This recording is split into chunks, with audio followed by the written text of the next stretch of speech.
Yes, good afternoon, class. Good afternoon, Doc. Okay, all right. Thank you very much and welcome to this lecture. My name is Dr. Fred Amankwah Sarfo. I'm going to be your course lead for this semester on MIS in public administration.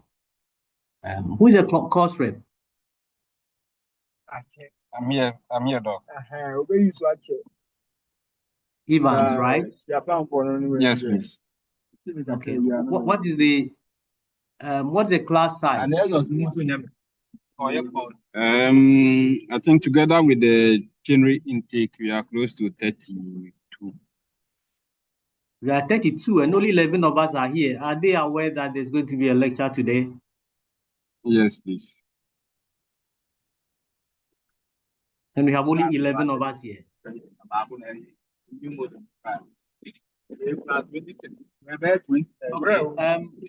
Some few issues. Please mute your mic. You are not speaking. There's a lot of noise at the background, and I don't know where that is coming from. If you know you are not speaking, you kindly mute your mic.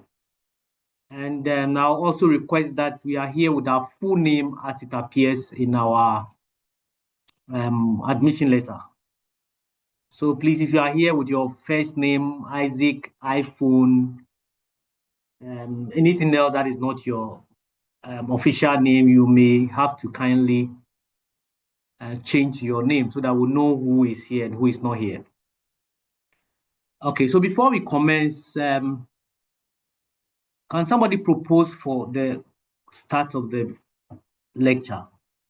So mention your name and propose that we start the lecture. I hope this is being recorded. Yes, so Evans, class rep, you just mention your name. I, Evans, on behalf of the class, I propose for the start of the lecture. Okay, Doc. So, Evans, on behalf of the class, I propose that we start the lecture now. Okay, all right. So since this is our first time, maybe some few introduction of ourselves so that we will know how to progress. Yes, Evans, anything about you want to tell us? What you're doing, where you work? There's nothing special about you. Evans, never say that. The class say that knew about already. yourself. Never say that about yourself anywhere. As an academic, you never tell the world that you have nothing special about yourself. You are the class rep, if for nothing at all. Yes. There's a lot about you. Even the course you are taking here, where you work, what you do, what your interests are. There's a lot of special things about you, Ivan Stay. Yeah, so what course are you reading here? So as the name economics with informatics. Economic informatics. Economics with first informatics. Year, economics with informatics. Okay. All right, that's good. And you are a class rep. Yes. Okay. You don't think that you need anything to say anything more? All right, so just maybe, so that we know ourselves. I also have Eric Odro. Eric Odro is, I see a co-host. Eric Odro, are you part of us? Or you are hosting the Zoom meeting? I'm part of. I'm also a student, so I don't know why. Yes. You don't know why you have been made a co-host. Okay. Yes, so I don't know. Yes. All right. Okay. Anything about you want to tell? Any introduction about you? Okay, so my name is Eric Odro Mesa. I work with VRA, Volta River Authority. I'm in the finance department. Yeah, so basically, I'm also doing MSc Economics with Informatics. Yes. Okay, that's awesome. So where is your office in Accra or you are in Kosovo? I'm in the head office Accra, Electrovota House. Yes. Okay, awesome. Yeah. Okay, thank you, Eric. And then Enoch Peku, I hope I pronounced your name right. Is Enoch here? Oh. Yes, Enoch. Anything about you? My name is Enoch Peku. Peku. Okay, Peku. Yes, please. Yes, please. So I work with SNATE as a Work with where? operation data officer. I work with SNATE. SNATE as an operating SNATE, data officer. Yes, please. Okay, that's great. At Okay, the Inusa. yes. All right, thank you. Inusa, you want to say something? Inusa A, can you complete your name with the A, Inusa? Is Inusa online?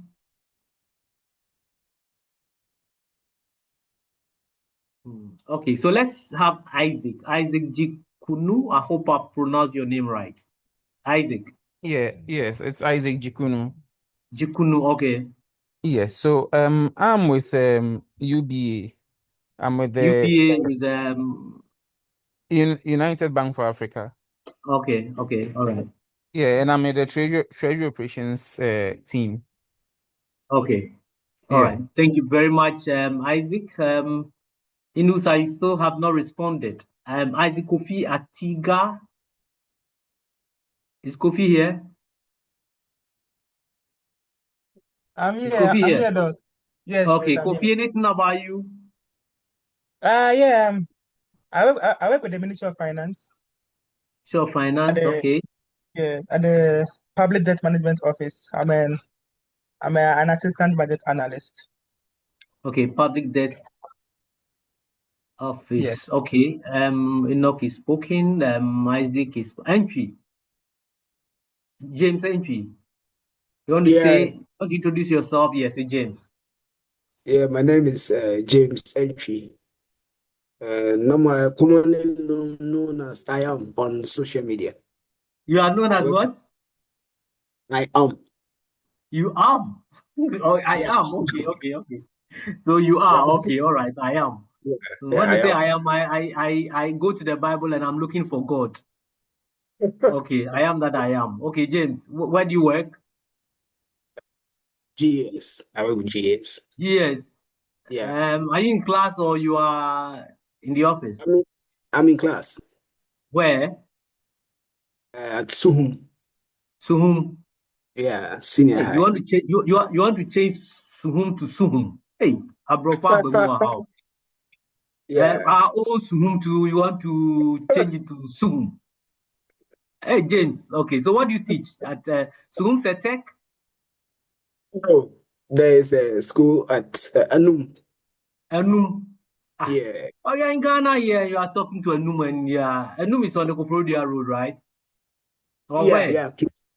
Yeah. It's close to Asamankese, like on the stretch of Okay, Suhum. so then the other side, not Kofrodia. Okay, the other side. The other side, yeah. The other side of Suhum. Okay, all right. Okay, all right. So who is next?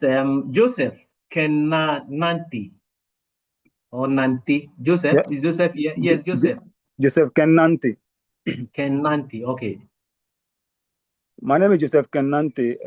I work at Kotoka International Airport and then Tema Port 2. Hey, you can divide yourself into two like that. You are yes, what? please. I'm a freight forwarder or custom house clearing agent or an exporter. I do export too. Oh, awesome. Okay, all right. Export, so clearing and then other things. Yeah. Okay, so clearing, exports, forwarding, importing, and that's other great. things. Importation and other things. Okay, that's good. So who else is here? Jennifer, can you come with your full name whilst we go to Majid? Majid, Abdul.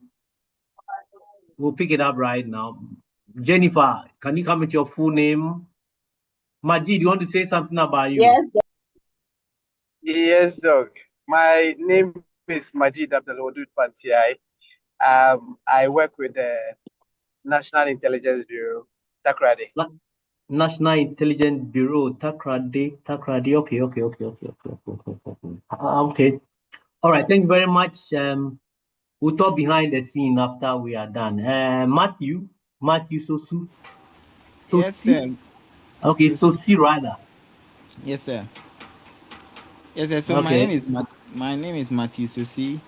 I work with the SAB of the Central Bank of Ghana. You work with where? A sub of the Central Bank of Ghana. Central Securities. The Central Bank of Ghana, okay. Central Securities Depository. Okay. Yes, please. All right, thank you very much. James is speaking. Jennifer Kwahin, is it? Hello. Your name? Kwahin. Hello. Okay, Jennifer, let's hear you. Yeah, who is my name us? is Jennifer Kwahin. I'm working with First National Bank. First National Bank. Okay, Jennifer. Inusa, you're now responding to us. Your name, you have to come with your full name. Yes, Moses Tremartin. Yeah, my name is Moses Tremartin. Also, I work with Ghana Water. Ghana Water. Which part? Which department? Which? In the ICT department. I'm the head of IT for Asthma Production Region at 37. Okay, so your office is the main head office? No, 37. 37. Oh, okay. Yeah. Okay. All right. Okay, 37. Behind the Flagstaff House somewhere there. Yes, just there. Okay, Matthew, you've made your point. Patrick. Patrick Kasiama. Is Patrick here? Okay, Peter say Asibe. Hello, Doc. Yeah, Peter. I'm Peter Osesibe from Takoradi. I work with GCTU, the Takoradi Learning Center. Oh, okay. So you are part of the yes, ecosystem, please. Right? Yes, all Doc. Right. Okay, that's fine. So what is said? Kwabna Ajari, have we heard from you? No, sir. I came in no longer. Okay, you are late to class. Okay, Kwabna, let's hear you. All right, I'm Kwabna Ajari Sifa.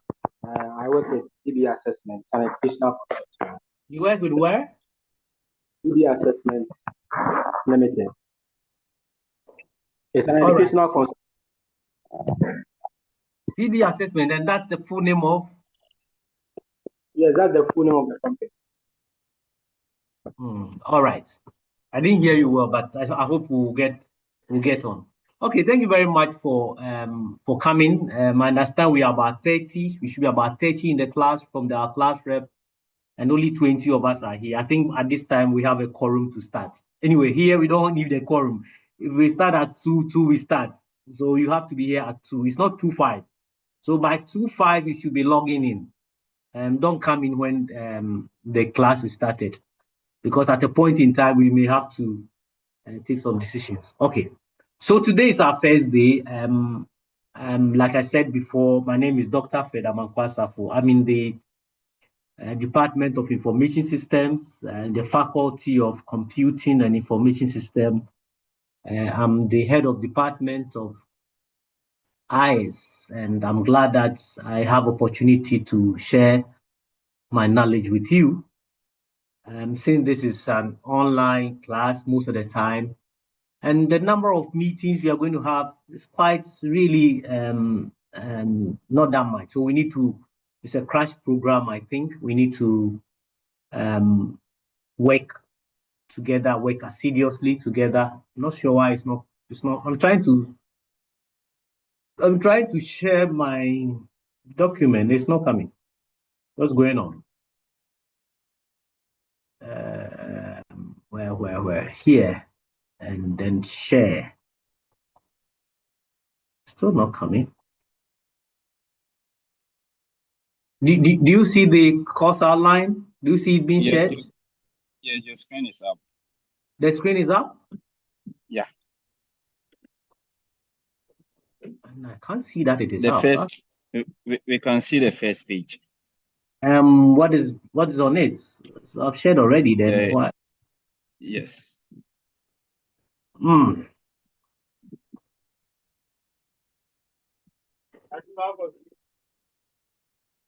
Is it gone? Yeah, it's gone. Okay, so let me reshare and see whether I can see this. I think this one. Okay, now I can see that it's shared. All right. I think it's being recorded, right?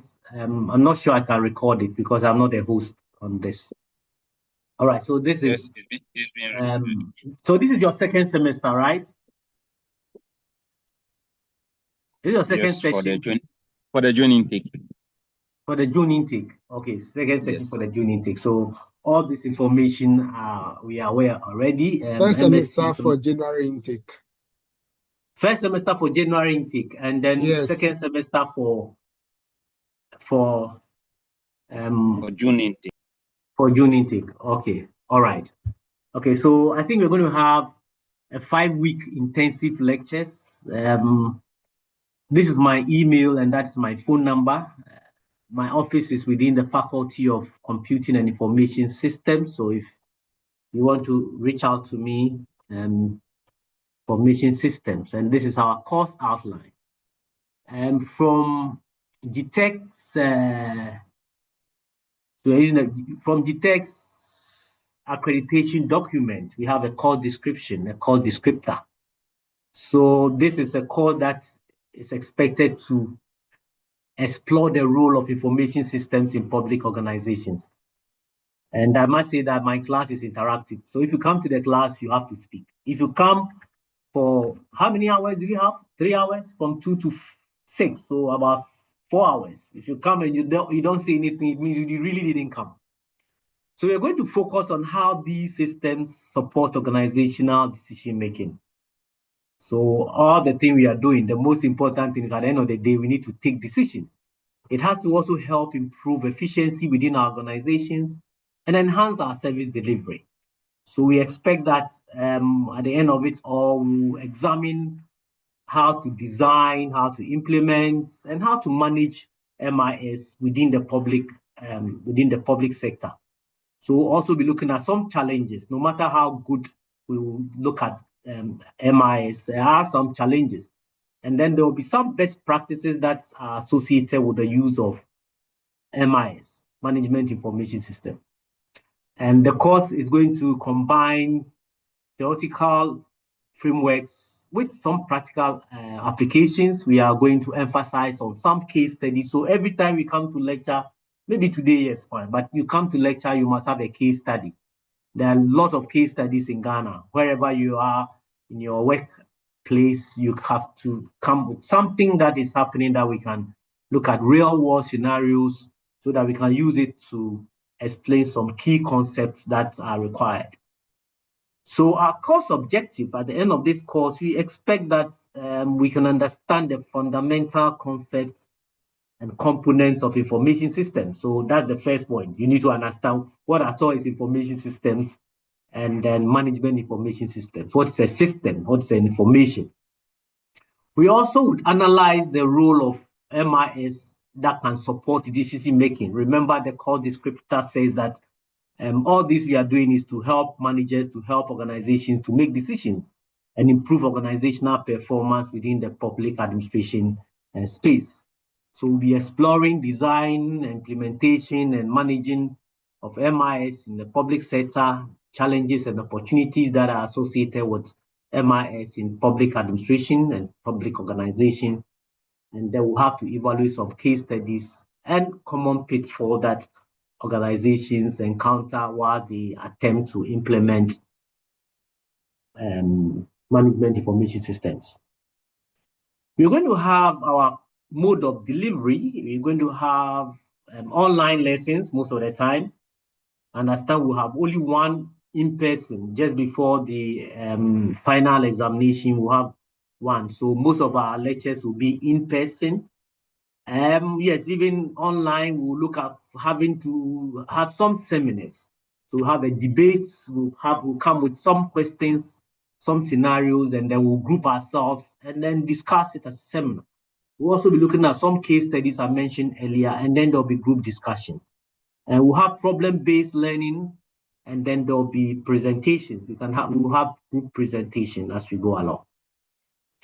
So our first week, that is week 1 today, we're going to have introduction to MIS in public sector organizations. And some of the topics we're going to look at would include the meaning and concept of MIS, Management Information System, some of the components, characteristics of public administration, public organization, MIS and organizational performance and the role of MIS in helping decision making.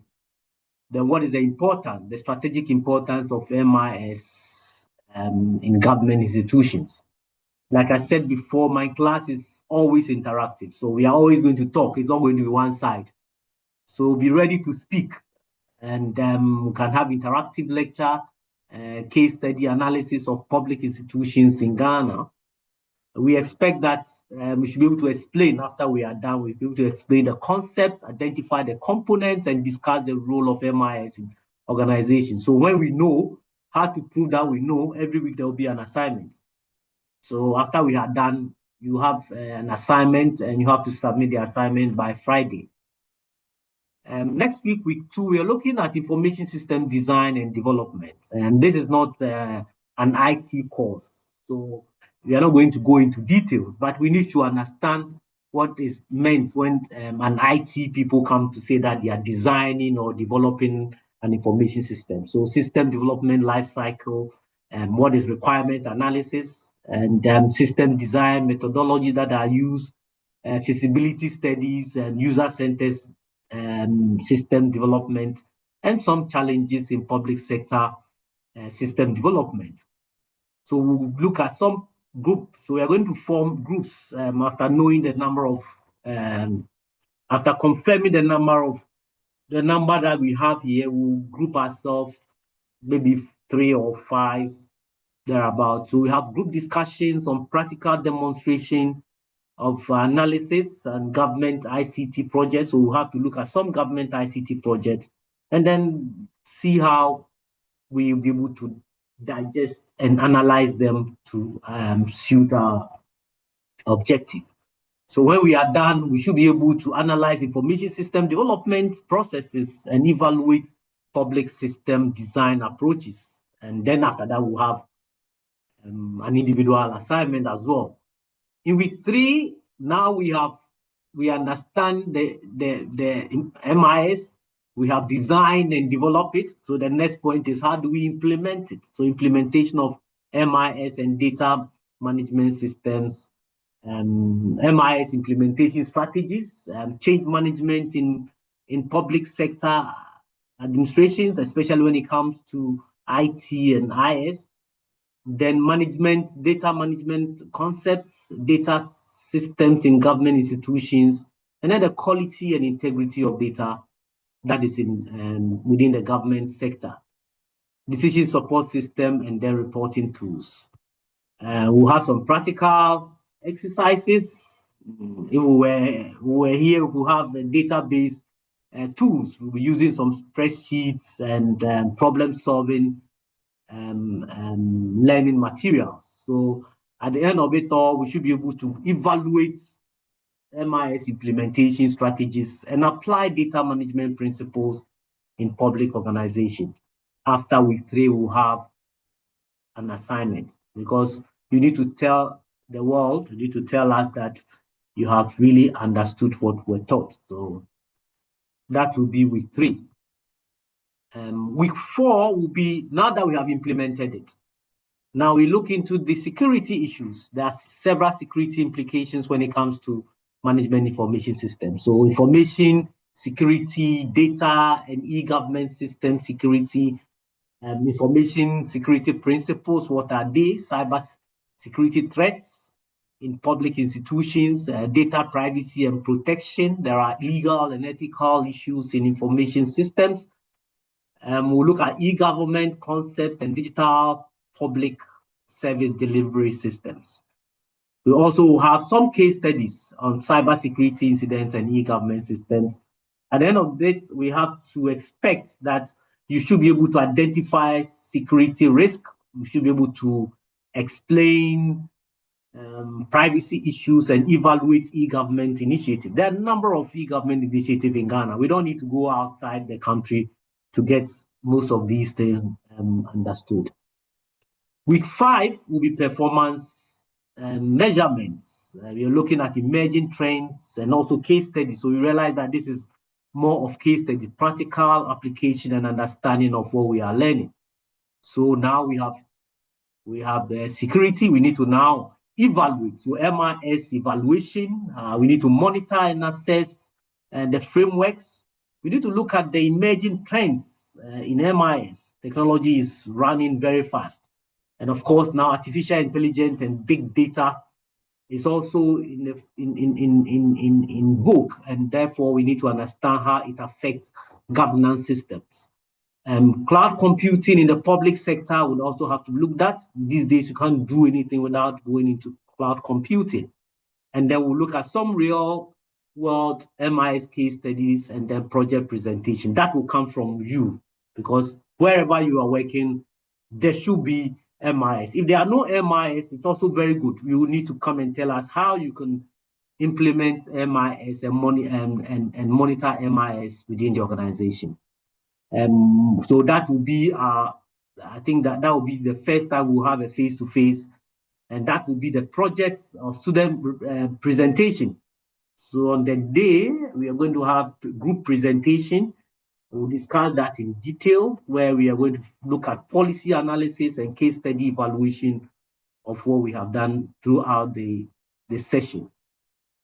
At the end of it, we should be able to assess MIS effectiveness. So you will come with a case study, your group will come with a case study, how you're using MIS to analyze emerging technologies and recommend improvement for public sector MIS applications.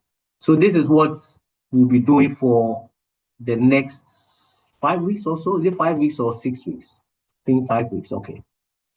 And our assessment will be as follows. You've come to class, that's good. If you don't come, you get 0. And this one is 10 marks. 10 marks. If you miss one without reason, without verifiable reason, then you lose all the marks. So we have only five interactions. So you don't lose anything. So when you come to class, you speak. If you come to class and you don't speak, you lose the 10 marks too, because you didn't come to participate. We need class participation and discussion. So either you answer questions, you ask questions, you contribute, you argue. This is academic setting. So you can argue, you can disagree with the lecturer. Just prove it. I need to prove that what I'm teaching you is the right thing as well. So yes, if you think the lecturer has said something, if you think I've said something that it doesn't sit well, or it's not factual, or you think there's a better way of saying it, come. This is master's program, so you should come and tell us. So that's it. So it's machine language. It's either 1 or 0. So you either get all the 10 or you don't get anything at all. So please, when I'm asking a question and I'm calling on you, you should know that I don't want you to lose the 10 marks. So either you get all the 10 or you don't get anything. Now, group presentation. Group presentation will also be 10 marks. So on the last day, we'll have a group presentation, and that will be 10 marks. Then there'll be individual assignments. Every day there'll be an assignment. Today, after we have done with this lecture, there'll be an assignment. The assignment must be submitted. Today is Saturday, so Friday. So that when we come, then the first 10, 20 minutes or so, we'll use it to go through the assignment. The assignment, if you do the assignment at the end of the semester, the end of semester exam. Yeah. Somebody want to say, you can stop me if you have a point. End of semester examination, if you do the assignment, the end of semester examination will be very easy for you. If you don't do the end of the semester examination, you struggle, because you know how I want my assignment or my questions to be answered. So when you do, it's not getting it right. I'll put it on quotes, quote and unquote. It's not like getting everything right. If you don't get it right, we are here to learn. So we go through the assignment, we pick. So today we pick your assignment, the next assignment we pick somebody else. So we do 2 or 3 assignments, and then we do the corrections, and then we pick it up on that. So that would be individual assignment weekly. And I need to put weekly there so that it is not like once, it's weekly. Weekly individual assignment. I know you are busy, but you need to make time for this also. Then there'll be case study analysis as well, which is also 10 marks. So you come with a case, you look at it. So if we combine the case study analysis with the group presentation, that is 20. So it's a case study of your group that will be used to do the analysis. So just that group assignment is 20 marks, and that you can get. So that would be 40 marks as continuous assessment, classwork, and then the final examination will be 60 marks. This is in conformity with what do you call it? The school discussion. Who is this? How can you be calling me on video when I don't even know who you are?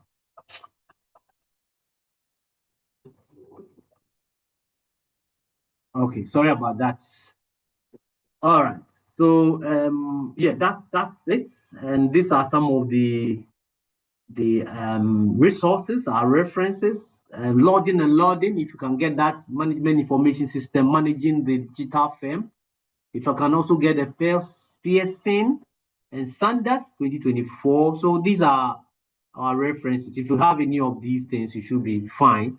And of course, we are in a digital age, so a lot of resources are online. Google Scholar has number, even Google you have. And of course, you can also use the generative AI to help you to fine-tune whatever that you are doing. There's no policy about using generative AI, so be careful how you use the generative AI.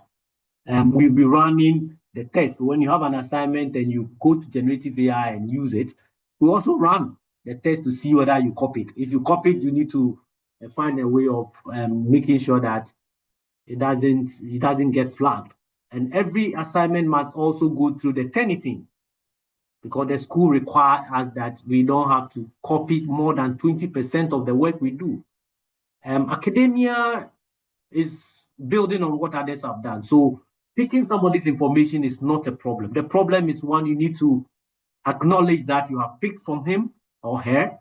And then secondly, you need to cite. So cite and paraphrase. So you don't copy verbatim. You don't copy word for word. You need to cite whatever that you have done. So this is the course outline. Do you have any question on this? Any contribution, any comments, any observation? Yes. I hope I can be heard. Can you hear me? Yes, Doc. Yes, Doc. We can hear you. We can hear you. Okay, the class is quiet, so yes. So nobody stopped me throughout. You allowed me to go through. That's fine. Okay, so let's go around. Abraham Dazi. This is our objective for the semester, the session. Any comments, any observation, anything at all you want to say about this? We are going to go around. Yes, Abraham. Okay, Doc. First of all, thank you. Let's speak a bit louder, please. I said, first of all, thank you. I think the program will be quite loaded. So I would have played with you if you will find a way, and the ones that are tailored to the work environment, that will really be of help, and for examination wise too, so that those ones are more being impacted on us, and the lesser ones we find a way to reduce, so that at least we can all have a healthy lectures altogether. Yes, sir. Okay, so according to Abraham, you think that we should be more geared towards industry work? Yes. Is that it? Yes. You're geared towards industry. Yes. Okay, all right.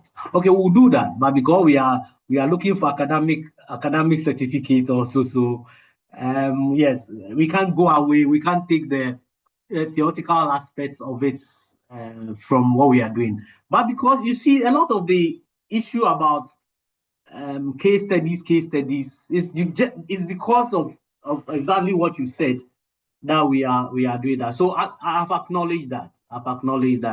We need to be more practically oriented for what we are doing. All right, thank you, Abraham. Al Hassan. Also now the A Hassan Abdallah. Yes, Al Hassan. Yes.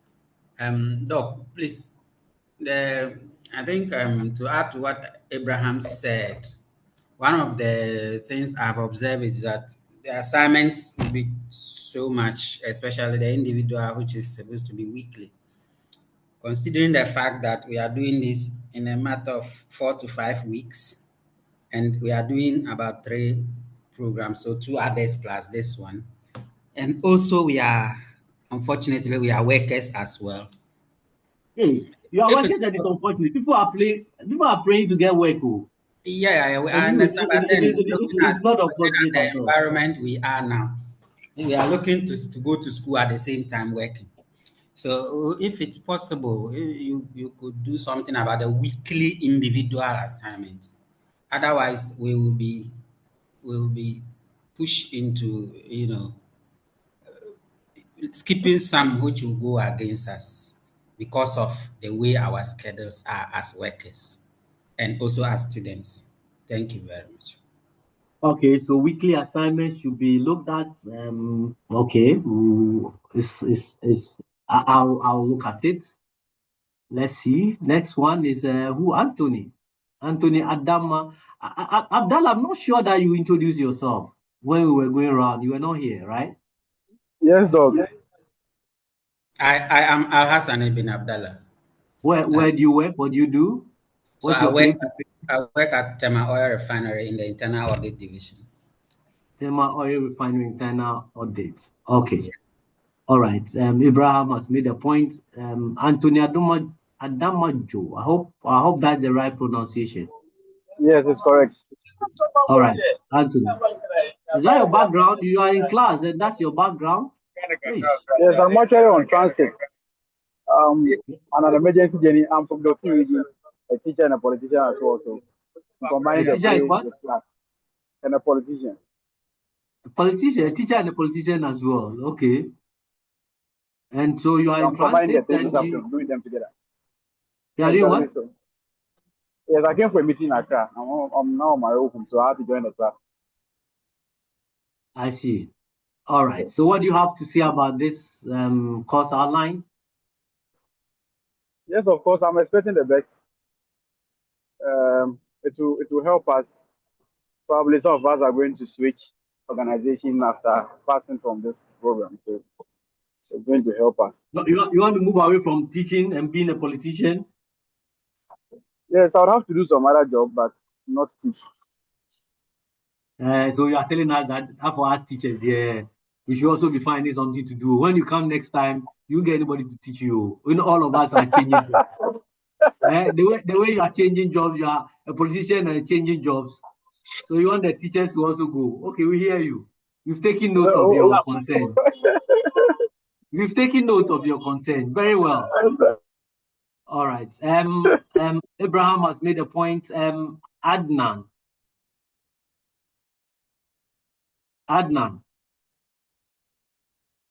Is Adnan here? Yes, sir. Yeah, please respond, because some people come to class and they just don't take part. Yes, sir. They are doing something. Okay, let's hear you, Adnan. You have a comment on the course outline? Hello, sir. Yes, yeah, we can hear you, Adnan. Maybe you cannot hear us. Yes. So I had a challenge join, and a colleague just drew my attention, and I left the chat and rejoined. So okay. I could see the screen, but then I couldn't hear anything. I thought it hadn't started. So I'm so sorry. I'm now actually getting into class. No problem. Let's go to the next person. Abdallah just told us. Anthony just Charles Jinyawu. Is that right? Yes, Doc, my name is Charles Jinyanu Aku. Yes, Charles yes, Doc. Jinyanu Aku. Okay, Jinyanu Aku. Okay, Charles. Yeah, what's your comment on what we just done? Yes, Doc.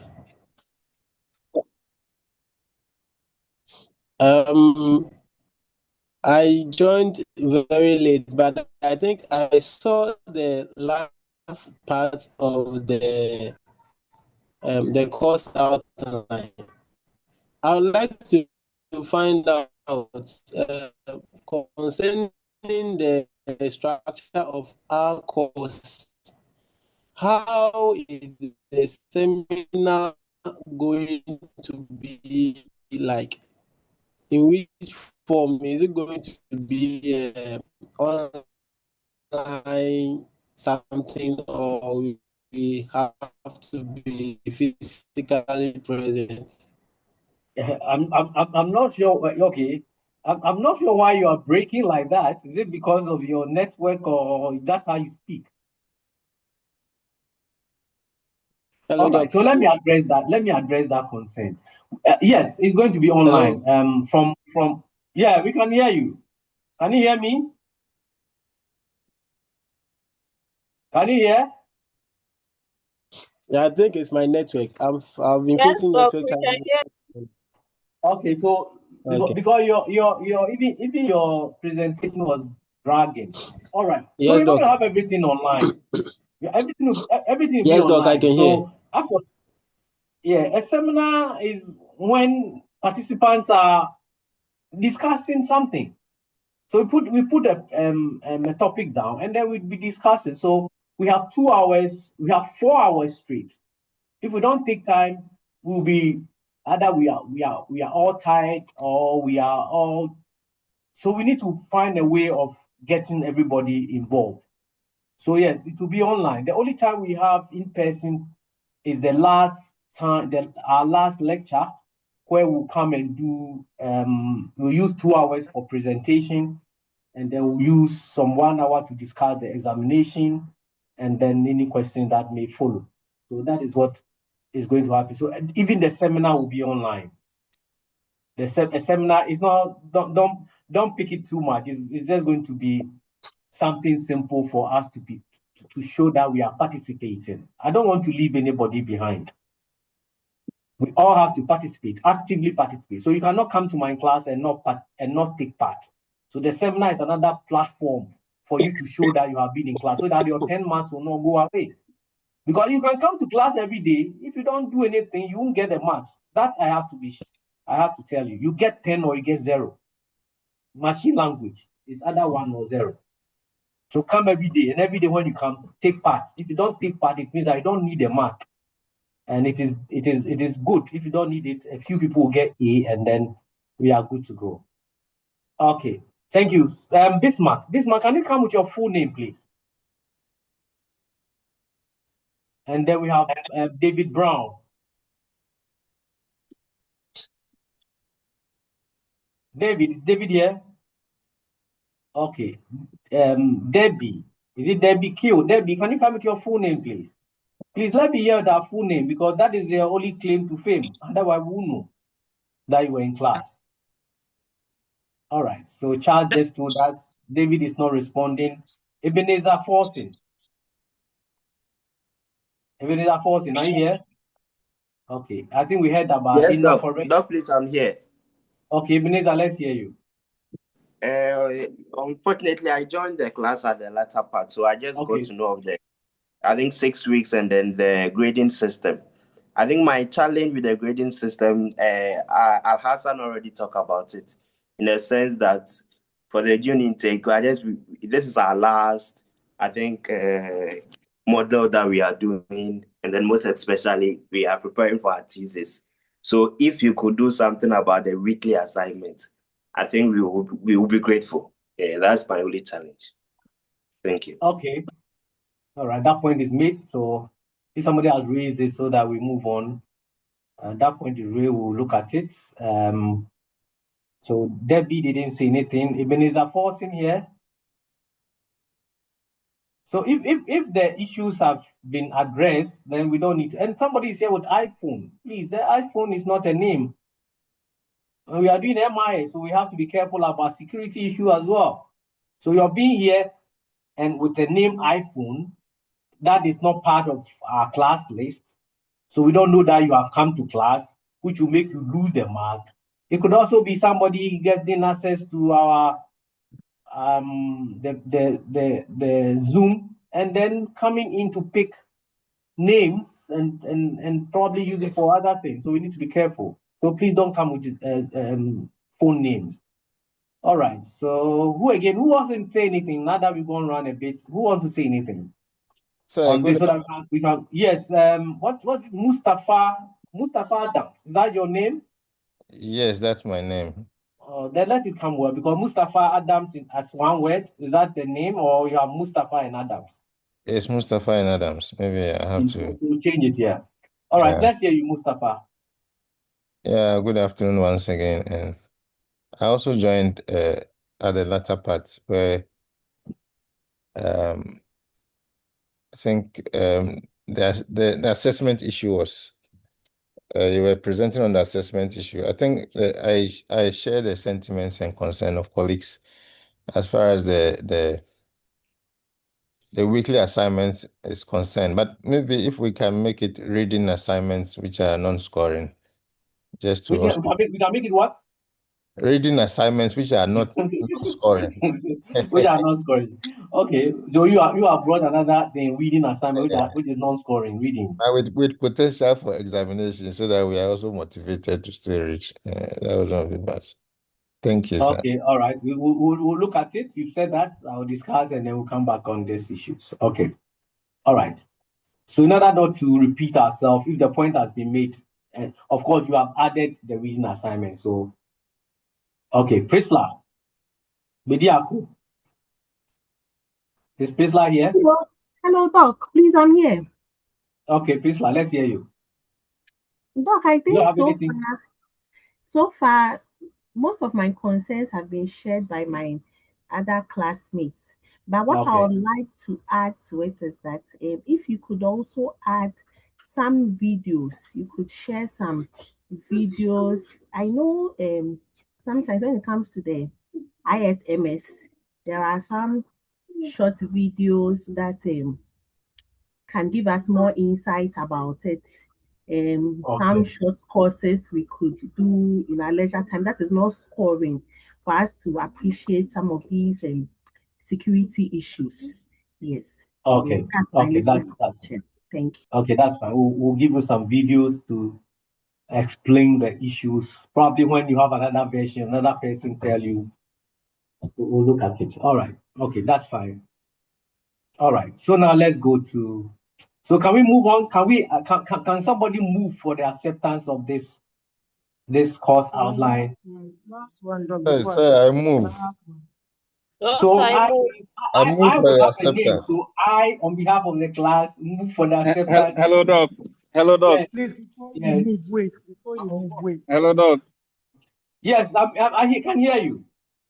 Yeah, I think I don't know, but we didn't get any response on the assignment whether you accept the proposal made by my colleague. The assignment you told me, so I'll look at it and then I'll get back to you. I'm sure by the time we come to the next in the afternoon I would have because now my math and everything. Since you are asking us to move the course outline, so move if for you the move promotion. Okay, we are looking at Hello, Doc. Yeah. Hello, Doc. Yeah, I can. Oh, Charlie, your background. This is.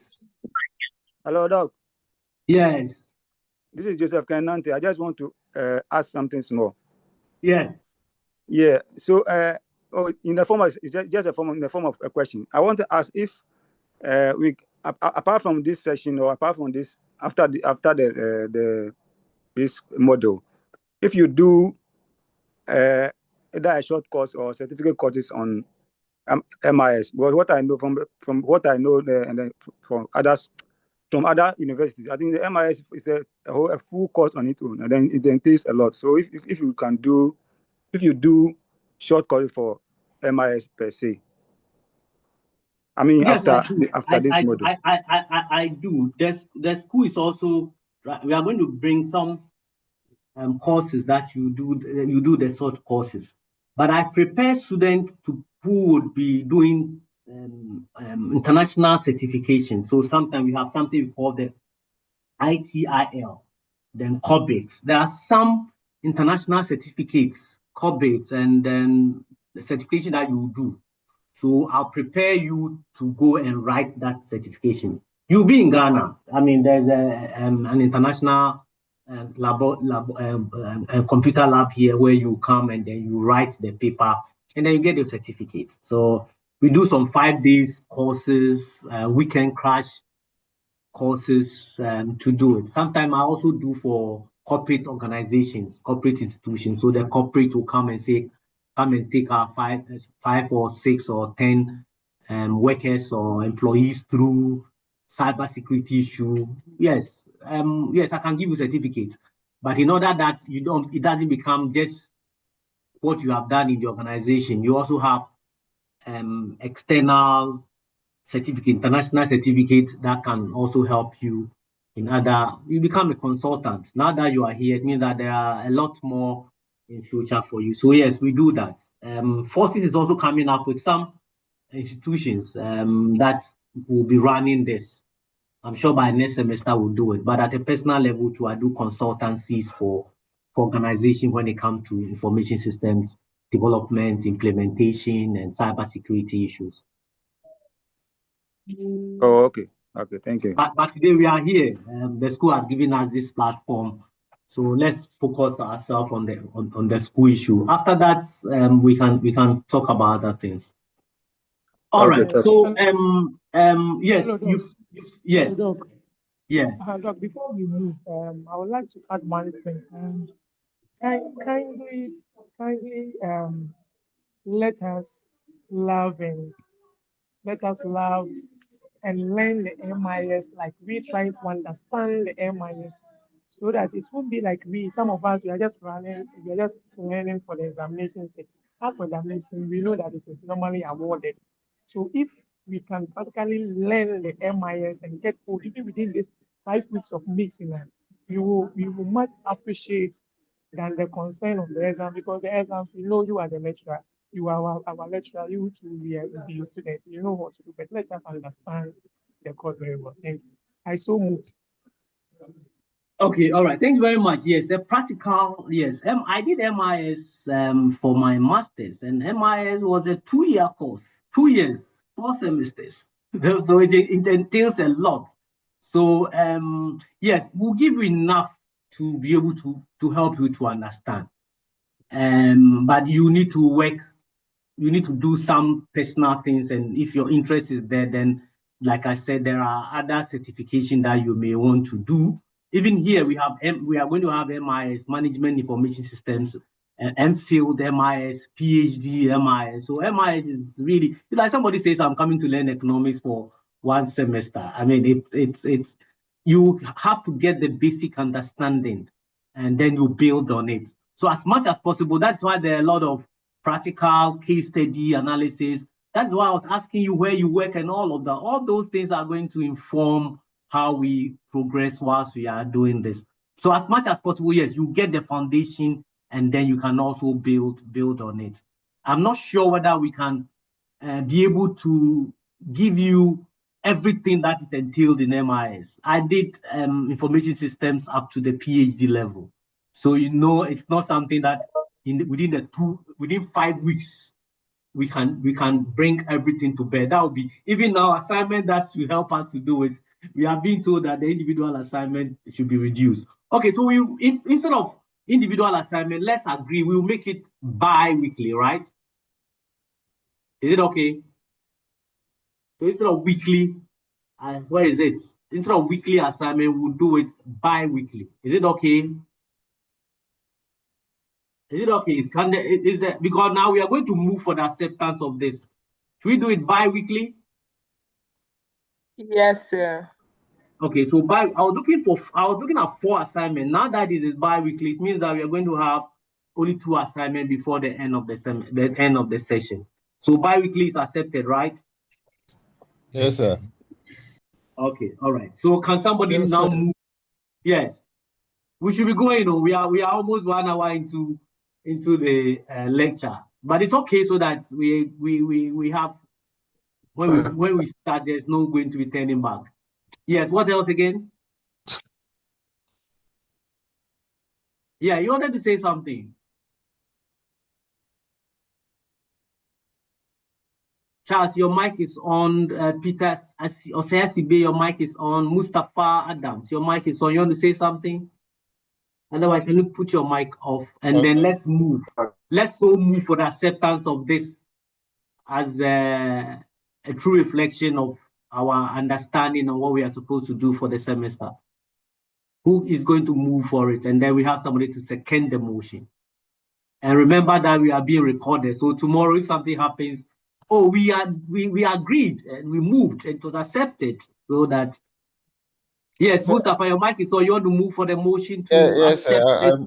I move for the acceptance of. So can we hear you? What's the name? I'm Mustafa Adams Hamidu, and on behalf of the class, I move for the acceptance of the proceedings so far, especially with regards to the assessments and the content. Thank you. I want to buy. Adams Inusa. Thank you very much. So can somebody second the motion for the acceptance of this course outline? Yes, sir. So mention your name and then you so second. So my name is Abraham Dazi. I stand to second for the motion being raised. Okay, thank you very much for acceptance and thank you for coming. Now we have Charles. Yes, your hand is up. You can always stop me. You can always raise your hand and then tell us so that we don't. Yeah, Charles, let's hear you. Okay, Doc. I, Charles Dinyano Apia, I second the motion that the course outline should be accepted. Thank you. Well, okay, thank you. It was seconded already, so you are seconding the seconded. Okay, that's fine. At least we have two to second the motion. All right. Thank you very much. So now we can go on to start the and I'm going to share so I can share the course outline. Let me share the course outline in the chat box. Where is it? Is it file? So I'm sharing so that everybody you can have access to it. Where is it? ICDE course outline. All right. So I'm sharing it so that we can all have access to it in real time.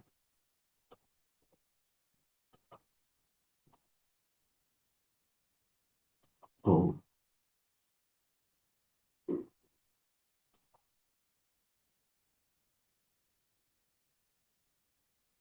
Okay, I hope it will drop. It's going to drop now. It's loading.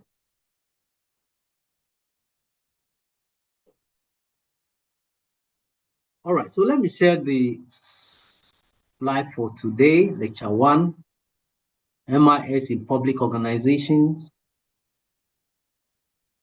I hope it's being shared now, is it? Hey, Doc. Hello. Yes.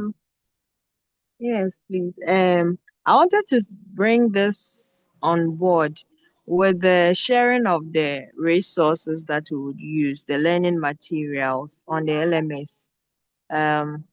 Kindly make them available on time so that we can have access to them at all times whenever there is a need be. Thank you. Noted. Thank you very much. I've shared the course outline to us on the this thing right now, so that's fine. Okay. So yes, welcome to Institute of Continuing and Distance Education. This is a postgraduate program, session 2, for the 2025-26 academic year for MSc Economics with Informatics. So this is the introduction section, introduction to MIS, Management Information Systems in Public Sector Organization. So today our course outline, our lecture outline will start with an introduction. We'll look at meaning and concept of MIS. We'll look at components of MIS, and then we'll be looking at characteristics of public sector organizations. And this is where we are going to situate our MIS and then organizational performance and the role of MIS in helping decision making. Remember when we started, we said that all these MIS things we are doing is to help organizations to make informed decisions. So what is the role in making these decisions? Then what are the strategic importance of MIS in government institutions? And then there'll be challenges. Let's be careful marking the screen. Challenges of MIS in public administration. I hope that by the time we are done with this initial lecture, we would have had a good grasp of what the whole management information system is about, and then situate it in government institutions. So at the end of this, our objective at the end of this lecture is to be able to define, and I know that there are issues about, because we are workers, but you need to understand what you are doing. And if you have to understand is the definition, so we have to define MIS and explain some of its core concepts. We are not going to do everything. We also be able to differentiate between data, information, and knowledge. And these terminologies are sometimes used interchangeably, but there are distinct differences between what is data, what is information, and what is knowledge. We also have to be able to identify and explain the major components of MIS. What are the components? Since it's a system, what's the system? We need to go into details and understand what the system is. Then describe the characteristics of public sector organizations. So when we see a public sector organization, what does it really mean? And then that is when we are able to situate management information system within that environment and examine how MIS can help improve organizational performance. We're going to discuss the role of MIS in managerial decision making and explain the strategic importance of information systems in government institutions, and also be able to identify challenges affecting MIS implementation in public institutions. We will all be able to evaluate the contribution of MIS to effective public sector governance. So this is what our objectives are. And I thought that after getting this objective, I need to find out whether my objectives have been met and your objective has also been met. Okay, so I have this here. Before we start, this is called a word cloud. Word cloud. So this is a word cloud. A word cloud is a group of words that have been put together that can be used to make a point. We can see the words management information system. So this is practicalizing what we are doing. Okay, so in order not to make it too difficult for us, take your phone, take a shot of it, go to any of the AI, go to ChatGPT, go to Gemini, go to Cloud, put it in there, all right, and ask the AI to form sentences with the word cloud. So form maybe 4 sentences, 5 sentences with the word cloud. And so we give ourselves 1 minute, and then we come and share those that were given. But if you don't want to go there, you can also pick any of the words and give us a sentence. Give us a topic sentence. We know what a topic sentence is, right? Hello, class. Am I being heard? Am I being heard? Yeah, we are here, Doc. All right. Because it's online, and if we say we're going to go to video, I'm sure our data and our system may be slow. So I can't see your facial expression to see that or to know that you are following. All right. So has somebody gotten any statements from the word cloud?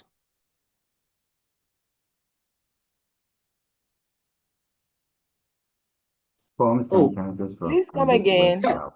Yeah, you're going to. This is the word cloud. Now you're supposed to form a sentence with this word cloud. Form the sentence. But if I say we should form the sentence, it will take a while. So AI is here to help us. We are doing MIS, management of information system. So we are using the information system. So take a picture of it with your phone, or if you are using your laptop, screenshot it, give it to AI, ask AI to form a sentence, topic sentences with this for you. What did you get? Hello, Doc. Yeah, just raise your hand. Just raise your hand and then we'll pick it up from there. I have a lot of mic on. So yes. Okay, so Priscilla. Hello, Doc. So I got an effective management information system is the cornerstone for modern business, integrating strategy, finance, and communication to ensure that organizational goals are met through a structured process. All right, thank you very much. Put it in the text box so that everybody can get it. Thank you very much. So let's look at the words that you use. Can you point the word that you use here? You said effective what?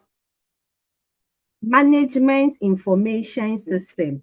Effective management information system. So you have management information systems here. Is what?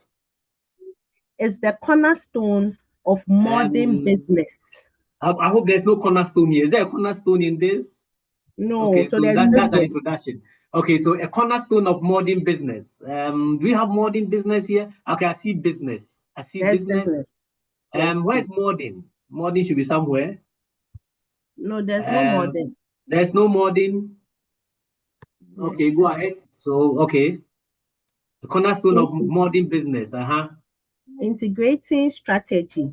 Integrating strategy. Okay, we have strategy here. I'm sure we have integration somewhere. Okay, finance is here. Finance control is here. And communication. And communication, yes, communication and strategy is also here. All right. And what again? To ensure that organizational goals. To ensure organizational goals. Do you have organization here? Yeah. Where's the organization? No, but I can see goal. Okay, yeah, I can see goal. But organization should be here. All that thing we are doing is for organization. So I'm sure organization. The thing we are doing is for organization. So I'm surprised that this word cloud I picked did not have organization. Okay, but I agree with you. Let's go ahead. Are met through a structured process. They are met through a structured process. So we have process here. For process will be here. Okay, process. Yes, that's process. Process will be here. Okay, this is process. Okay, I see process here. And through a structured process. Is this structure here? Do you have structure here? Okay, no structure. That's serious. Okay, so structure will also have to be part of information system. So you are right. Go ahead. Doc, please, that's all. That's all. Okay, all right. So have you put it in the chat box so that we can all see and pick it up next time? Because it will be there forever. Yes, all right. Okay, thank you very much, Priscilla. Priscilla, you have established yourself. So today your 10 marks is assured. Thank you, Doc. Okay, all right. So Peter, but if you don't come tomorrow, you lose the 10 marks. So. Yes, Doc. All right, Peter. Okay, Doc. Yes. Teamwork and communication are essential for completing tasks and achieving project goals. All right. So let's see. What are the words? Teamwork. Is there teamwork here? Teamwork. Okay, I see teamwork. Teamwork is here. Teamwork and what? Communication. And communication. Okay, communication is there. We've seen that already. Are essential for. Are essential for. Essential. For.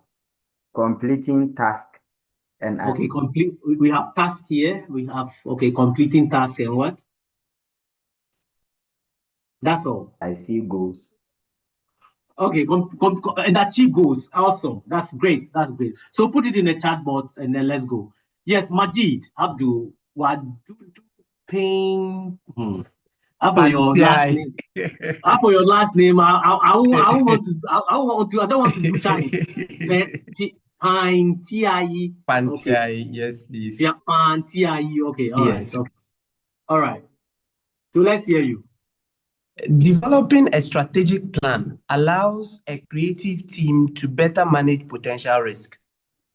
Developing a strategic plan allows a creative team to better manage potential risk. Okay, that's good. That's good. All the words are here, right? Yes, please. All right. Thank you very much, Majid. Pantiai. All right. Charles.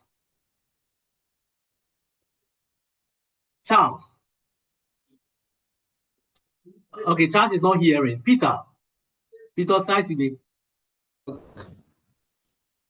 Effective.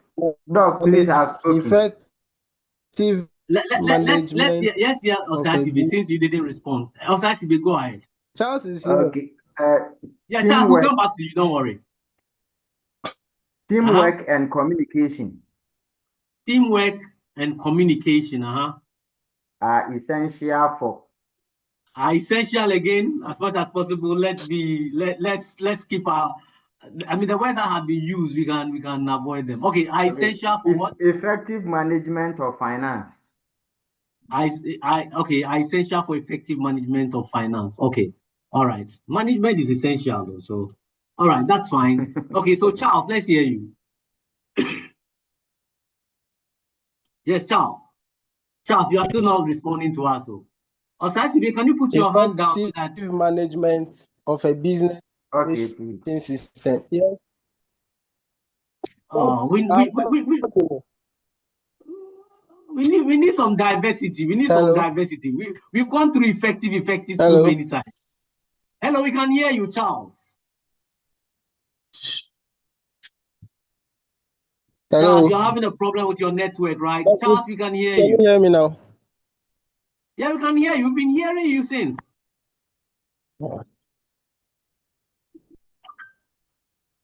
So he cannot hear us. Hello, Doc. Okay. Yes. You have to raise your hand. Okay. I'd like to talk. So effective management of a business information. Go ahead, don't pause. Of a business information system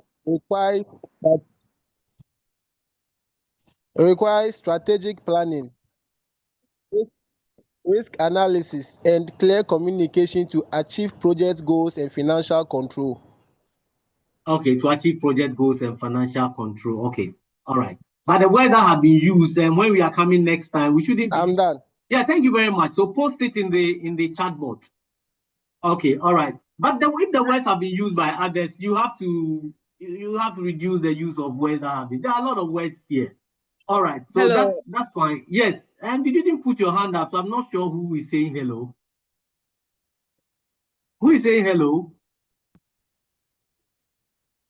Yeah, Charles, can you put your hand down? Can you put your hand up so that we'll know who is speaking? Then Jennifer, yeah, Jennifer. Charles, can you put your hand down now if you are done? Yeah, Jennifer.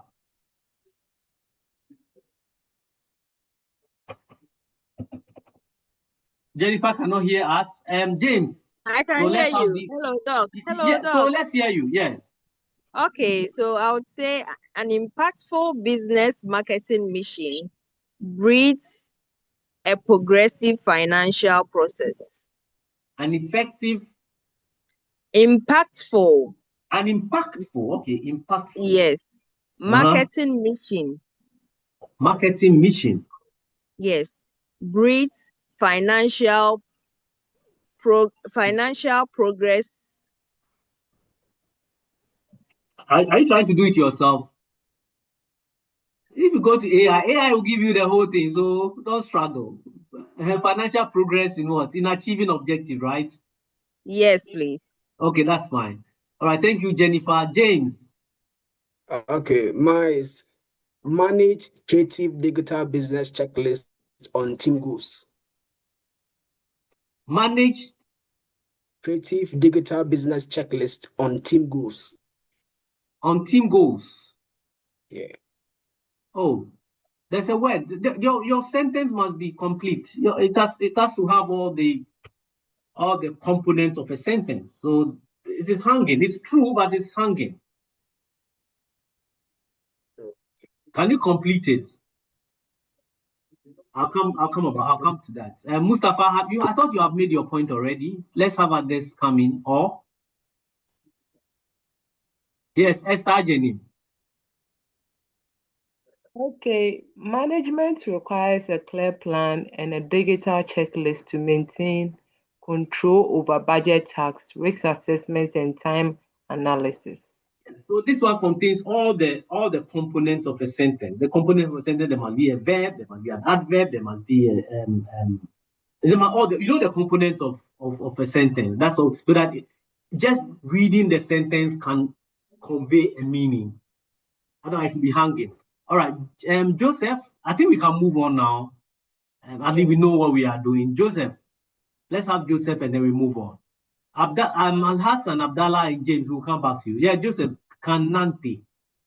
Yes, sir. Mine said an efficient management information system enhances business communication, planning, risk control, and decision making to achieve organizational goals and improve overall performance.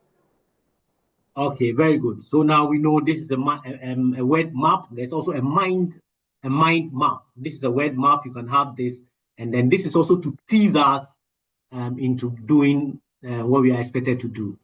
So we continue with the lecture. James Entry and can you put your hand down now? We'll get back to you. All right. So meaning and concept of MIS. We've had MIS start with its management information system. So let's start what the system is. So when we look at the system, then we are looking at something that we have thought about it. So anything that you can think through is a system. All right. So you can have the world. If you look at the Milky Way, you look at the planets, you look at the Earth, you look at the human body. These are all things that were thought of. So if you're a Christian or if you're a Muslim, you believe in God, you know that whatever is in existence has been put together by God. Thoughtful, all right? Design. It encompasses both organizational, logistical, and physical elements. So even your thoughts can also be a system. So a system is made up of various components. So as soon as you say something is a system, then you're looking at various components. Components are 1, 2, 3 things coming together to work to achieve an objective. So as soon as it's a system, then there was a thought behind it, and that it is supposed to achieve a certain objective. All right, certain outcome. In information system, you're looking at a system component that includes the data. We'll go into details what the data is. It includes the processes. So when we are going to government or public administration, public organization, there are processes. If you want to do a passport, you have to go through a process. So these processes are part of it. And you want to do a passport, you want to get water. There was a water resource person here, right? You have to go through some processes. There are policies, there are protocols, there are expertise. It includes the hardware, the software, also the responsibility. People must take care of it. So you see that there's no limit to what a system can do. So systems, all these come together to play the crucial role that define what the organization can do. So if you have an organization, then that organization is a system. So what we are doing is a system. We are connected, our laptops or our phones are connected through Zoom. All right, we have institutions. So we are all working within a system. We have capabilities to get the organization achieve its objective. Each part of the system. So you as an individual, me as an individual, we are also part of the component of the system as users of the system. We also have our objective. You have your objective for being here. You want to have the knowledge so that tomorrow you can write the exams and go out there and show the world that, look, this is my certificate for it. So all these components reflect both human and non-human aspects that can either be tangible. So the thing that you see and touch is a system. But the thing that you can't even see and touch, you can think about it. And that when you put all the things together, that can also be a system. So systems are very important. Together they form a cohesive whole, a composite whole, where each part will have to interact. So if it's a system, it means that the system must interact. Systems cannot be anyhow. There must be an interaction. No matter how far the sun is from, the earth is from the sun, there's an interaction. Because now you have a gravitational pull being come. So systems contain distinct subsystems. Every system has subsystems. So if you take the human being as a system, there are subsystems. If you take the head alone, the head is also a system. In fact, if you take the eye, you move the eye and look at it, the medical people will tell you, the eye is not one item in there. You have your retina, you have your lenses, you have all the neurons and the veins. All of those are coming together to work together to achieve a common goal. The goal is to give you your sight.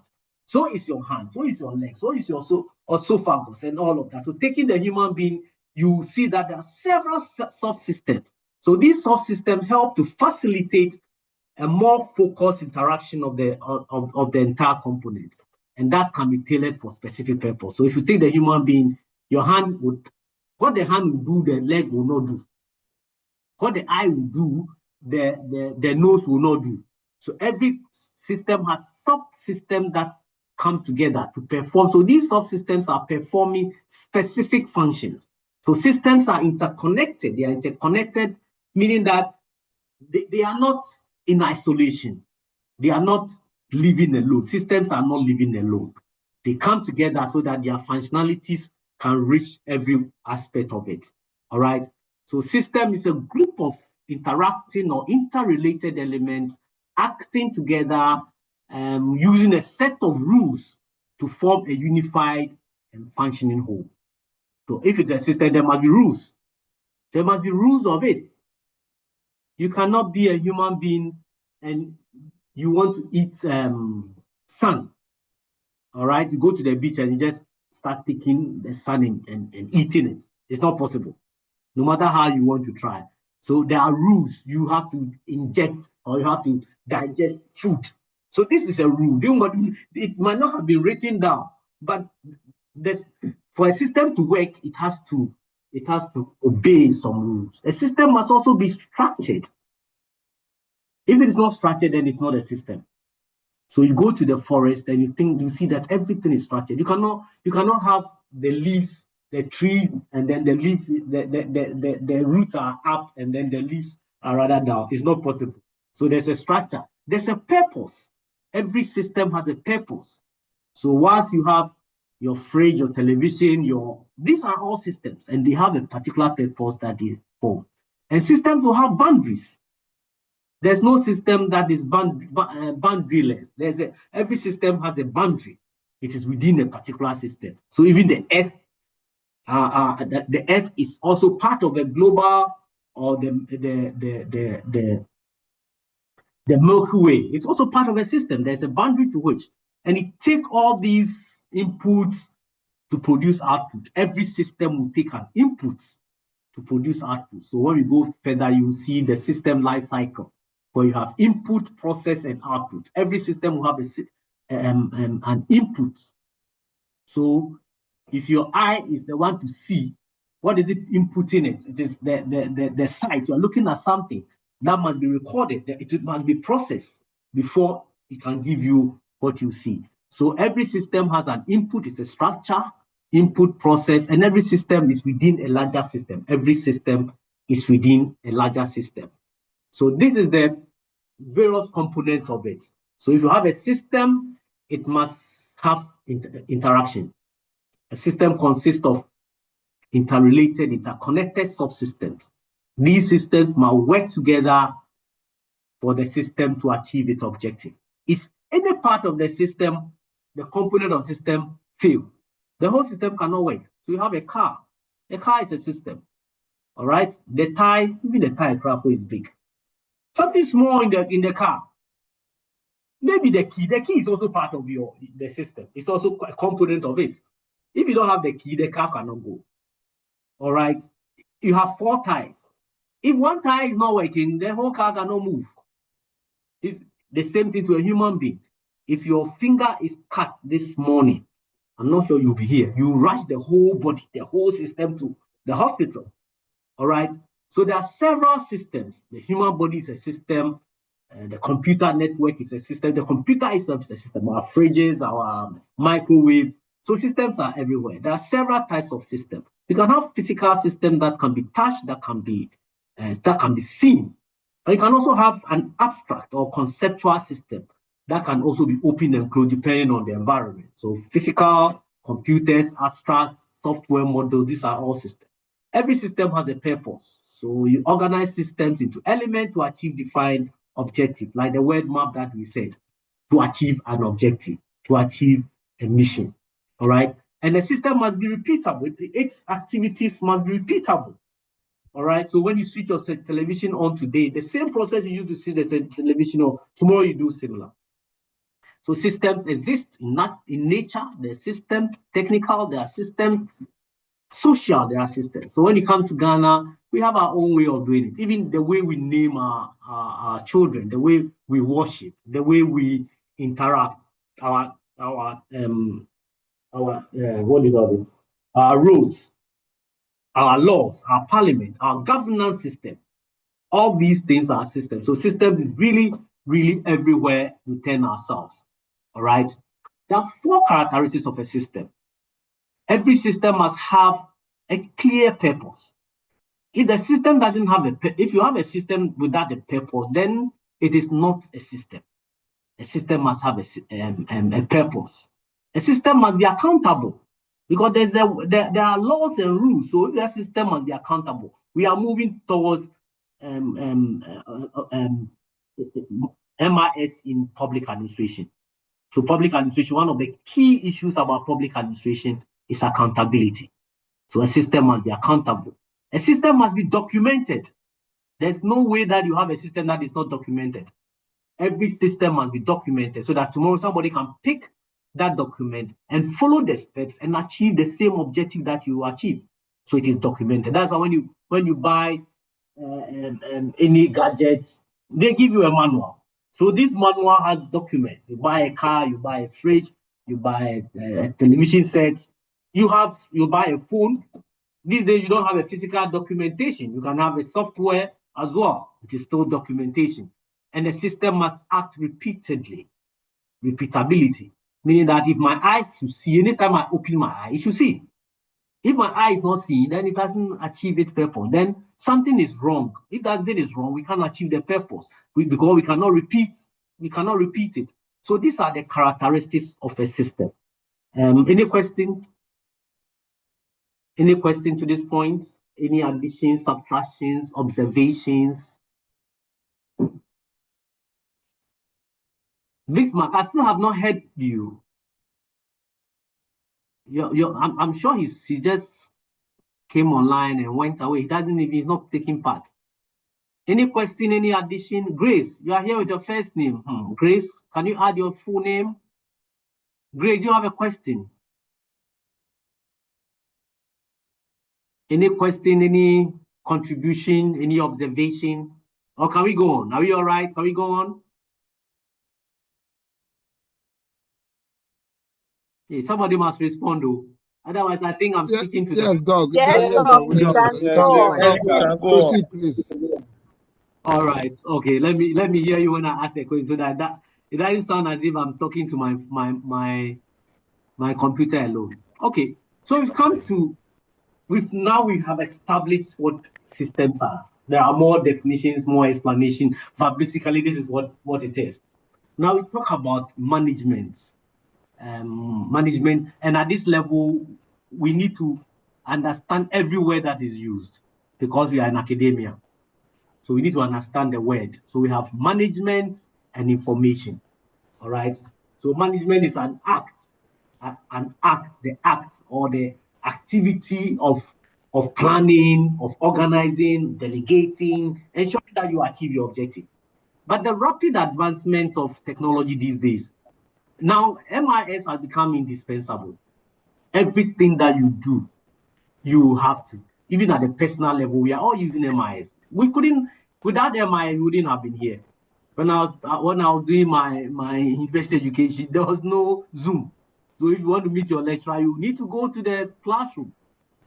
So there are several challenges that have come about as a result of information system or technology. So now there's an overload of data. Data is everywhere. Manual processes have become very inefficient. If you want to depend on manual processes, including weeding, including agriculture, including health, whichever way you turn your eye, if you say you're going to use our parents may have been successful, they may have built mansions and lived longer without information system. But things have changed. These days, if you don't have information system, you can't go far. So there's the need for a timely reporting of events. There's a need for accountability. There are automated systems. So routine tasks have been automated. This is providing predictive analytics. So you can be here and predict. So if you can use information system to do that prediction. Yes, at a point in time, you need to look at the sun, the position of the sun to know when to, whether it's noon or it's 6 o'clock or it's 5 o'clock. So we didn't really have timelines.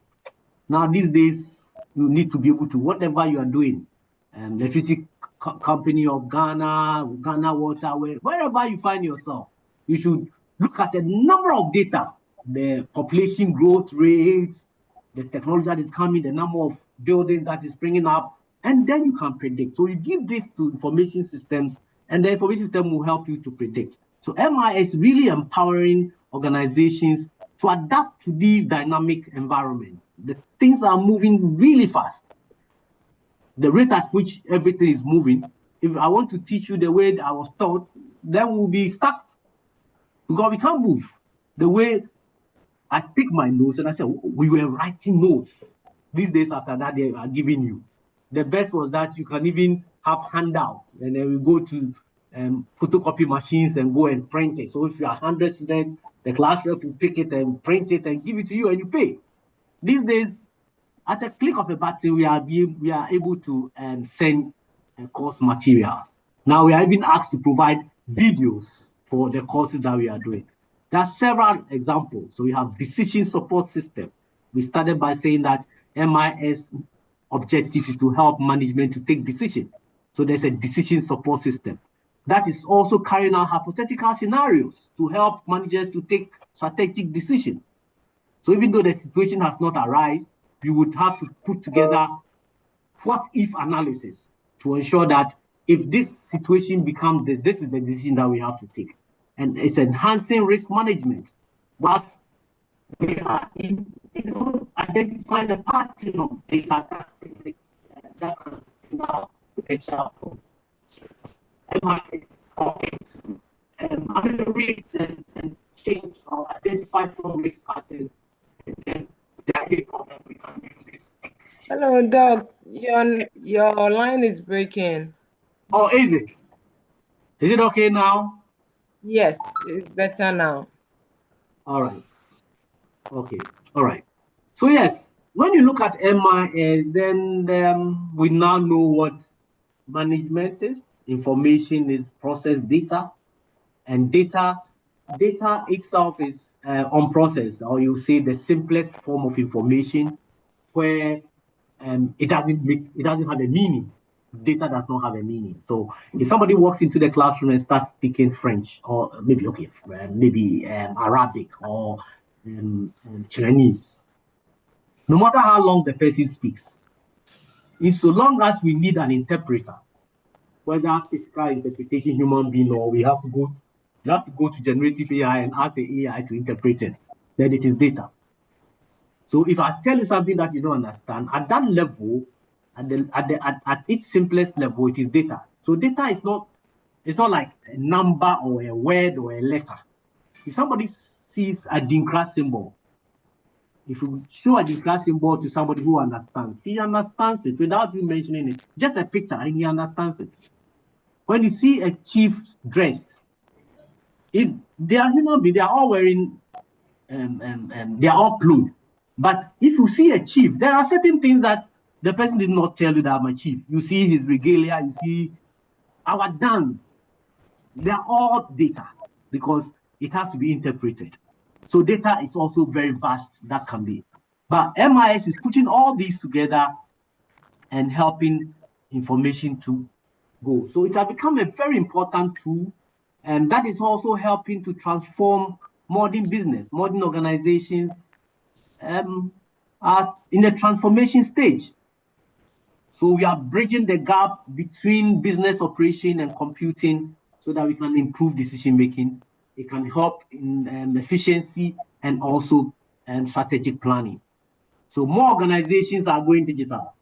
Many organizations are going digital. At a point in Ghana, we take a long time to change. So people are still using paper. So long as you are using paper, you are asking people to move from one point to the other. That is physical. And if it's physical, it is manual. And if it's manual, it's inefficient. So MIS is here to help take away all the physical issues. Everything that is physical must be taken away. So that we digitize, we automate the processes. There are a lot of processes that when we come to your organization, we can take away paper, because paper is, after using paper, what next? You throw it away. All right?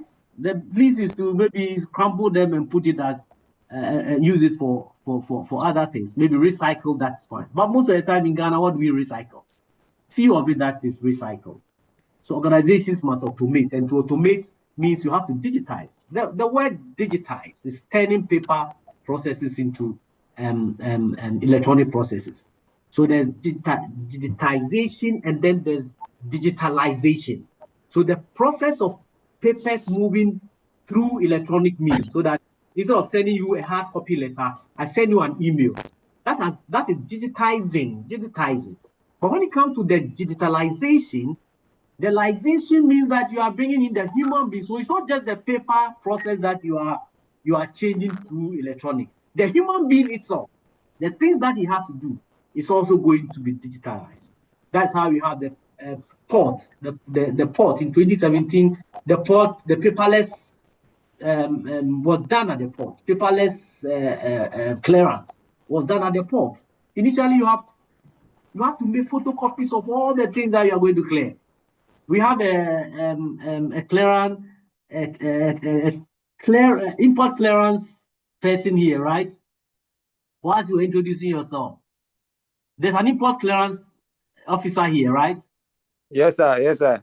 So I don't know how long you have been doing this, but initially you need about 36 different, and give it to all the institutions. There are about 16 institutions at the port. And all of this must have a full complement of your import declaration form, plus all the invoices and all the things that, so you can imagine. And you have to make photocopies and go and give it to all these institutions. Now, a click of a button, all of them will get the information. So more organizations are becoming digitized. And MIS is the one that is playing the role in helping to convert the raw data into practical insights and help organizations to make informed decisions. We are doing this to make informed decisions because organizations are there to make decisions. All right. So for managers, for chief executives, for directors, MIS implementation and its procedures are the things that will help them to achieve the objective very quickly.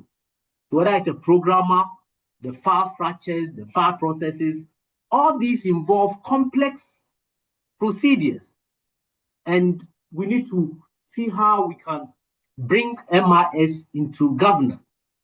We'll come there and you realize that there are several things, the formation we have done, we have looked at management of it and making decisions.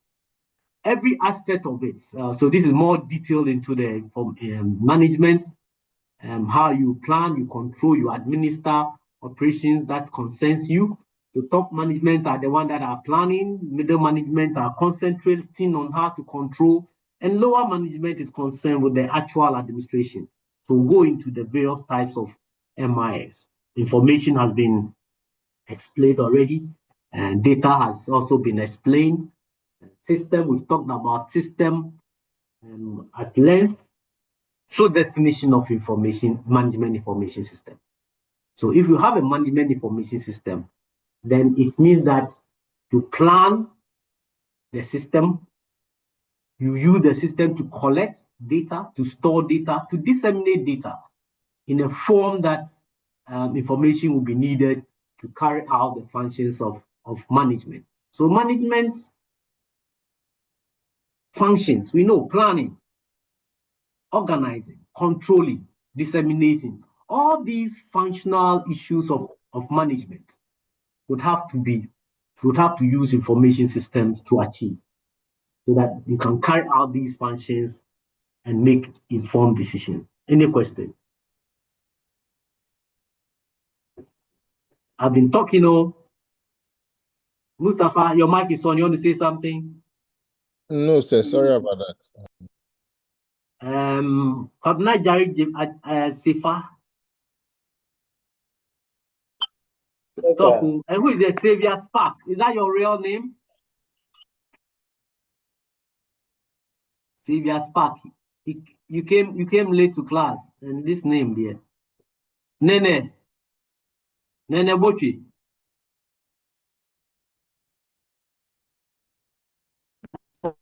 Prof. Yes. Hello, Prof. Yes. Any comments, any question, any additions, subtractions, observations? No, sir. You can continue. Okay. Yes, all right, please. that's fine. Okay, Jennifer, your hand is up. The next time we can continue. Yes, Jennifer. Doc, please, I have a question. Yeah, go ahead. When we get to, I want to take it to the real life situations a bit.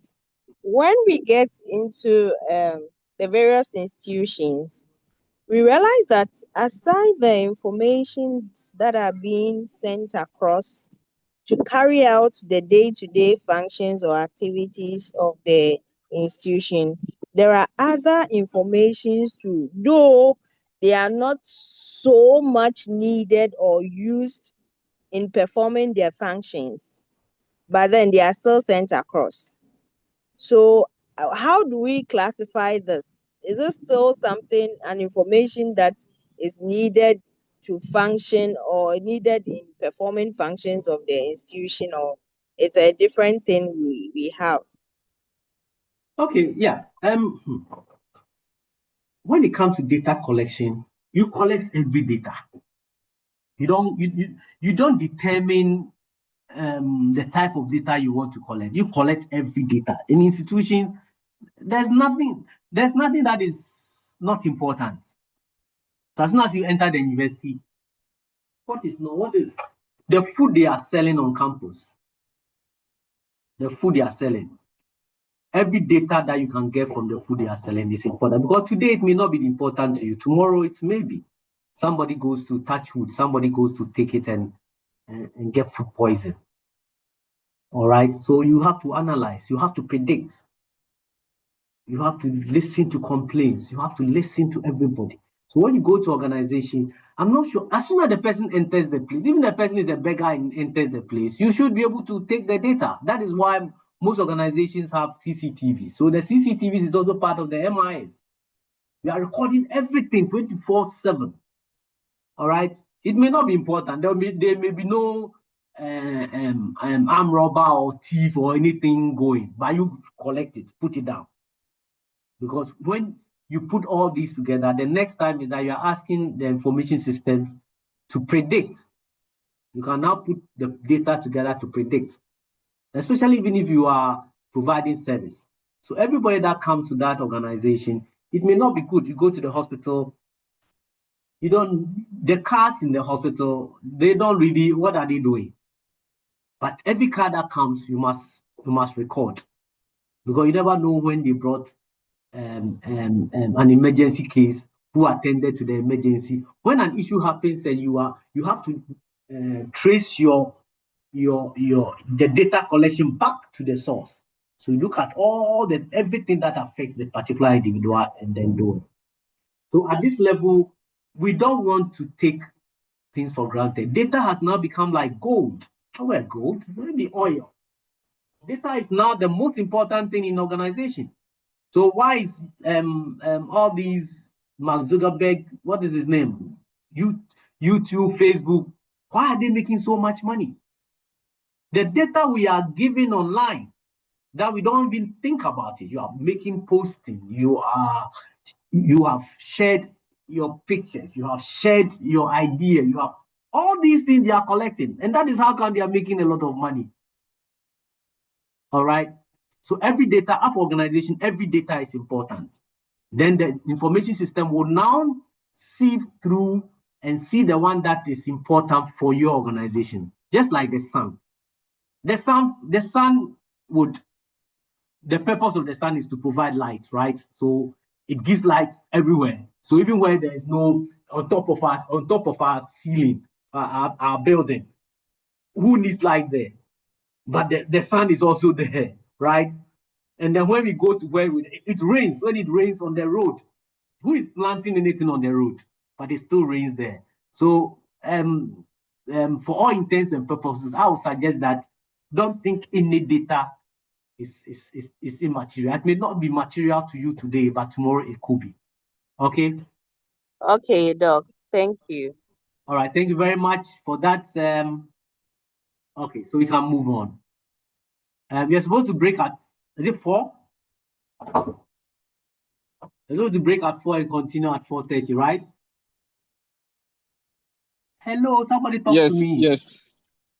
Yes, Doc. All right. Yes. Okay.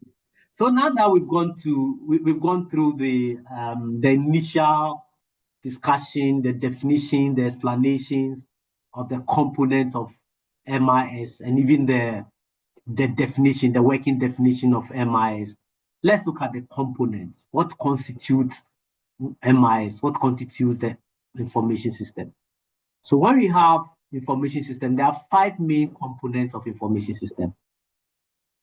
All right, the people, you and I, the hardware, the software, the data, and the procedure. So now when we come to MIS, there are 5 processes.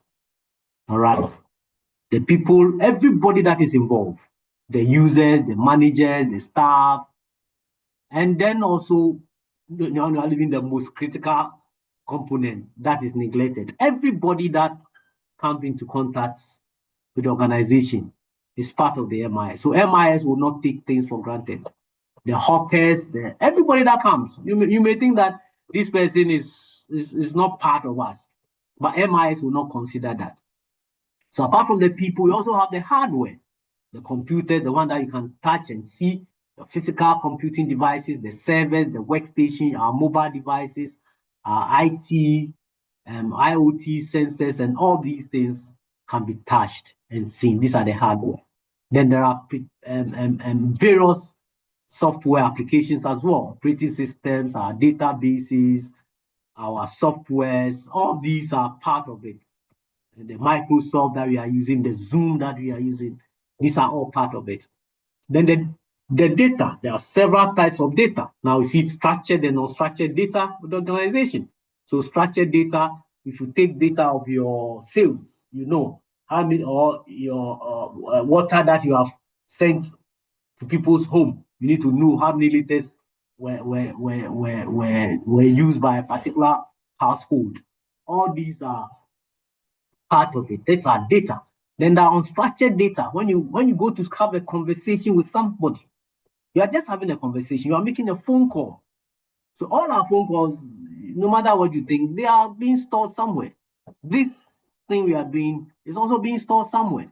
So these are unstructured organizational data.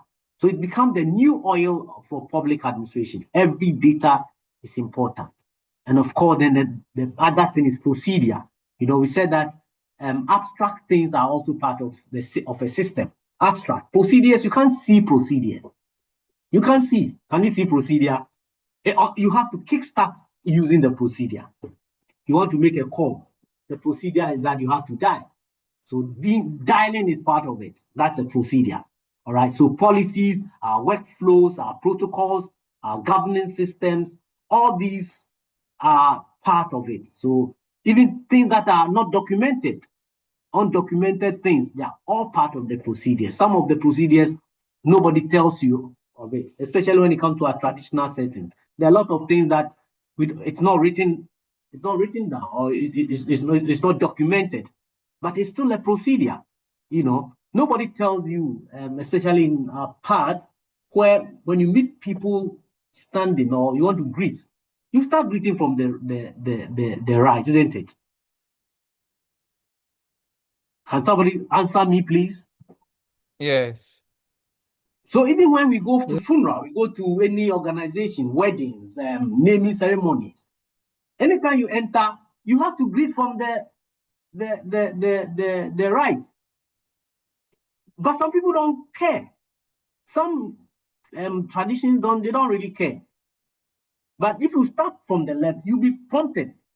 Started from here, you know. So these are all things that they are not documented, but they are part of the system. All right. So these components must be aligned. If any one of them is weak, it undermines the whole system. All right. If the people using it, there's something wrong with the people using it, no matter how good the system is, if the human beings who are supposed to use it are not using it well or they are not available, the system cannot function very well. You have a phone. Your phone may be iPhone 18. If you don't know how to use it, it has all the potentials in there, but you can't do anything about it. The physical component as well, if it gets damaged, if something happens to the server, if something happens to the workstation, the whole system, though the person is there, the software is in there, the data is available, the process is available, the procedures and processes are available, policies are available, you can still use it. So any one of these 5 components, if it is defective, if it's affected, if it is not functioning well, the entire information system will not be functioning well. That's why we say systems must work together.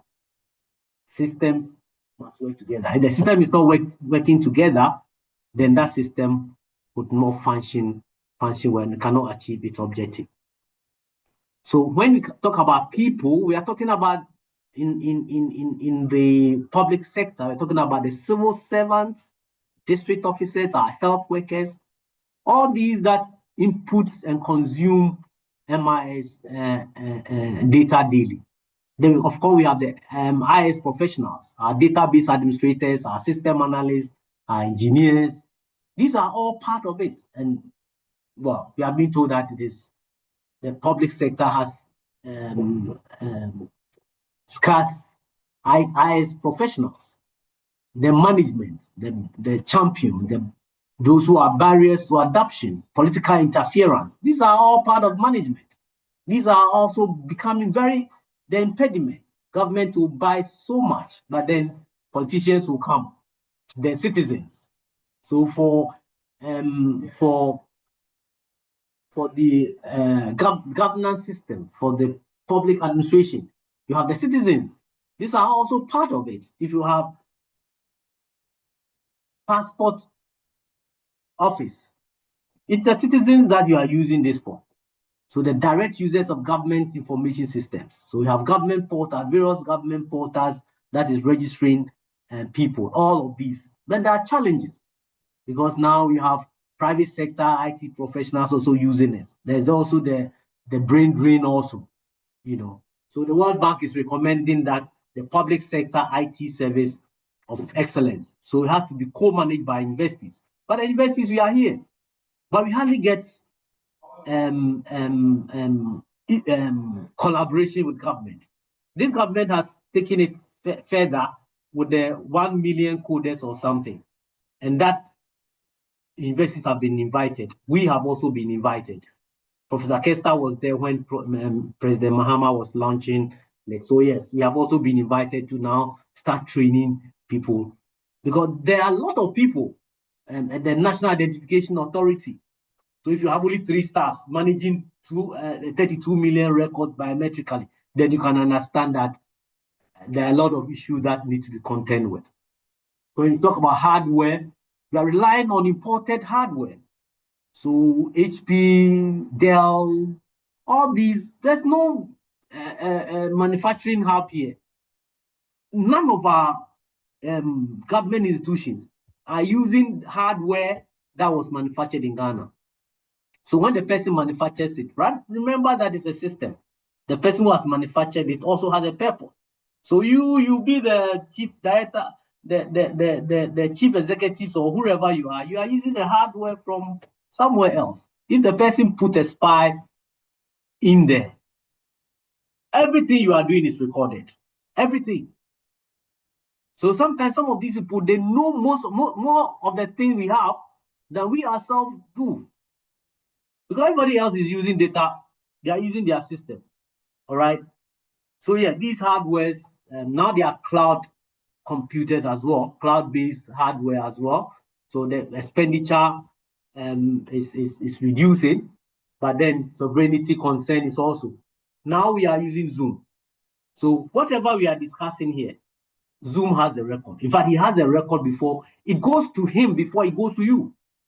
The discussion we are having here goes to Zoom before it gets to you. When you speak, it goes to Zoom before it gets to me. So he has more information than we do. So we are now getting IoT in governance as well. So the smart meters that are coming now, the ECG and Ghana Water Company Limited, all these things are part of the integration of MIS at the early stage. And of course, there are software, the gift mix running on Oracle, also open source software. So all of these softwares, automated systems, and they're open and proprietary software. These are something that we also need to know. Proprietary and open source software.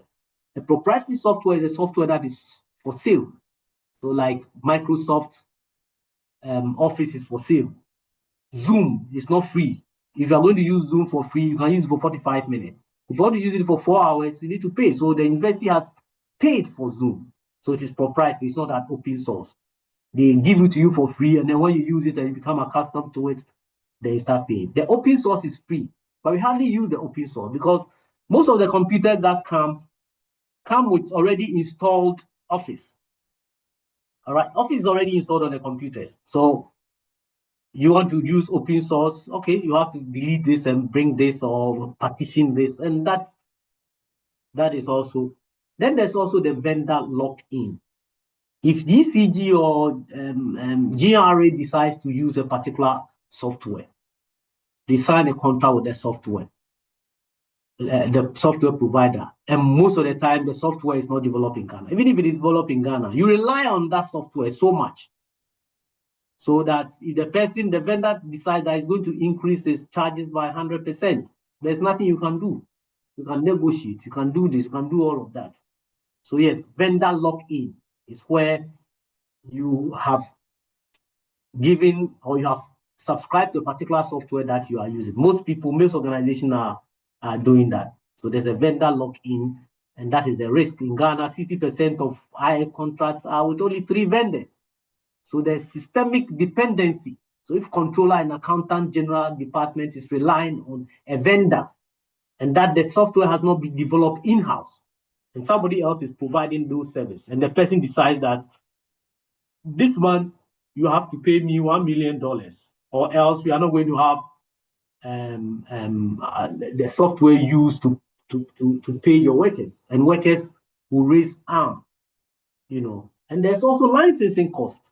Look at how much money research is showing that in 2022 the government spent over almost 35 million on software licensing alone. Software licensing for the government, 35 million Ghana cedis. And this report is coming from Controller and Accountant General Public Accounts Committee on IS expenditure report, and see where we got that information from. University of Oslo, right? If I go to them right now and I want information, they may not even give me. They won't give you, because they'll think that either for political expediency or whatever. I mean, secrecy and all those things will come in.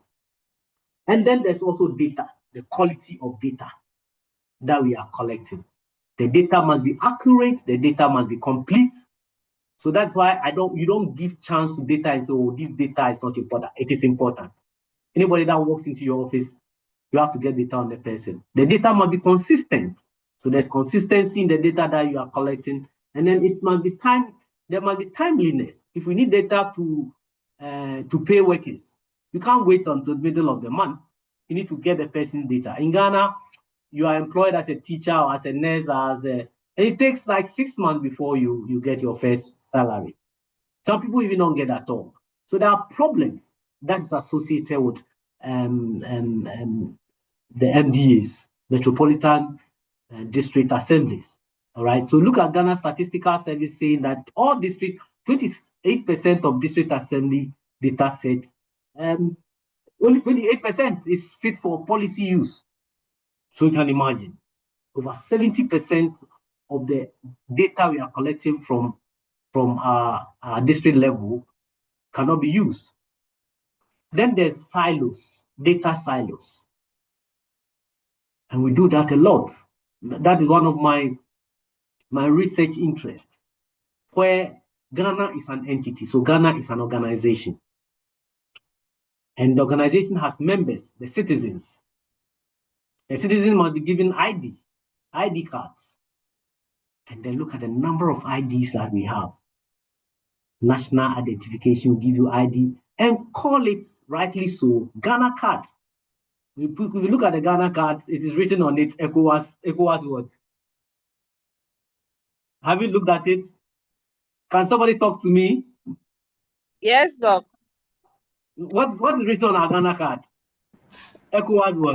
Hold on, let me check mine. ECOWAS identity card. ECOWAS identity card. We call it Ghana card. Then we have a Ghana card. It's supposed to take everybody on. Then we go to and so we have set up a system, the facility, we bought the servers, we have everything to manage the Ghana card. We are only 38, give or take 40 million citizens. Then we go to NHIA, Ghana Health Insurance Authority. They take your biometrics, they take your date of birth, your fingerprints, they take a picture of you, your hometown. They ask you all the questions. The same Ghana. You go to passport office. They take the same information they have taken. They also keep my data differently. You go to vehicle licensing authority. They do the same thing. So you see, we are duplicating efforts. So data is in silos. Ministries are maintaining separate and non-interoperable databases. Right? Meanwhile, we are paying so much money. We need only one. Only one. If it's NHI we want to do, let's do it. If it is Ghana Health, let's use it. Let's use only, if it's GRA that we want to put, let's have only one card. Because we are doing what we call data duplication, and it is so expensive. If we are paying, look at the amount of money we are paying for software licensing. 34 million Ghana cedis, 35 million Ghana cedis. Okay? And it was increased in 2022 up to 210% from 2019. So this is 2022 data. So if I'm able to get a 2026 data, you can imagine how much money, if it went from this because of exchange rate increases, if it went from this to 210%, so you can imagine how much money we are wasting as a nation because of silo systems. Because you have 4 cards. People are going paperless. We said paperless. We've talked about paperless from 2017. How many years down the line? Almost 10 years. We still have papers running around in so many things that we are doing. Other people are not interested in that. Paper is almost virtually going extinct. Even car to bus pass. You just show your phone to the bus, and then you move. You buy the thing online. You buy the ticket online, and then when you get there, you just show it and you move. But we are going to get there, but it will take us a long time. So yes, silo systems, and then policy, Ghana National Data Policy. We now have the 2012 National Policy, Data Protection Policy in 2012. Then the procedures, there are standard operating procedures for MIS users. And then out of this, over 63% of district assemblies do not have. That is a survey from 2023. 63% of district assemblies don't have standard operating procedures to use. There must be backup and there must be disaster recovery plans. And another issue is that only 12% out of 261 district assembly had ever tested their backup, their data resilience, you know. So there must be best practices. Some countries are doing well. Estonia is not a very big country. Estonia now has, if you Google Estonia and the way they are using IT, you will see citizens are provided data once every citizen's. Why should I go to NIA and give my date of birth, give my picture, give my biometrics, then move the same person to another, the same Ghana? I mean, what are we up to? So government agencies are now sharing all of this via an X road, that's the United Nations. So when we are done with the data, the people, the hardware, the software, when we are done with all of these things, then we have the system. So viewing MIS as a lens, the input, process, output, and then the feedback. You see that there's dependencies and interdependencies between components that determine how the system can perform overall. So if you have inputs, the citizens, the officials, they provide the data via their web portals. So if you go to licensing, vehicle and licensing authority, you fill the form online, right? All right, so you can have it on app. You can still have, say that still we have paper forms being filled in some of our rural areas. Even in Accra, you get to a point and you're asking to fill a form, paper form. How long would you be able to keep the paper form? Where do you keep it? The storage alone. And when you're looking for the paper, no, so at the time you go to hospital, those times you go to hospital and then you are given a card and then you are given a folder. And then you'll be able to go to, when the next time you visit, you take a card, you give it to the nurse, they go to the folder section and search and search and search and search. So if you don't go to hospital often and something happens and you arrive to the hospital, your file may be back. It could take the whole day to be searching for your file. That is not efficient enough.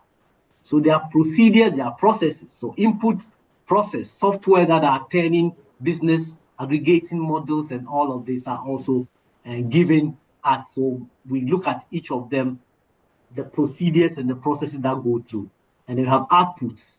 So what are the reports that are coming out? What are the dashboard, the notification, the budget execution that goes to Parliament, all this. There'll be feedback. So some of the feedback that academics will do, you also give feedback. So people look at the output and say, look, these things that we are doing, we are wasting time. We are wasting money. We are wasting resources. And because it's also a system, it is within a boundary. So operating system is how to do with a certain legal framework. There must be a legal framework. So Data Protection Act must also come. You have political and institutional boundaries. Politicians will come and go, and when they come, they want to do their own thing, you know. And there's also the check and balances. There are models that would bring complex public sector information systems into account for our human activity. There'll be failures. These are some of the challenges that come about as a result of using information system. So in Ghana, most IS are failing because they don't really have a feedback report. But even if there are reports, nobody acts on it. And we go back and forth like this. I think it's 4 o'clock. We may have to break now and continue after 4:30. Any question? Any question? Any additions, subtractions? You must talk. I told you that this class is supposed to be interactive. So if you are here, you haven't spoken today, you should know that the 10 marks you are off.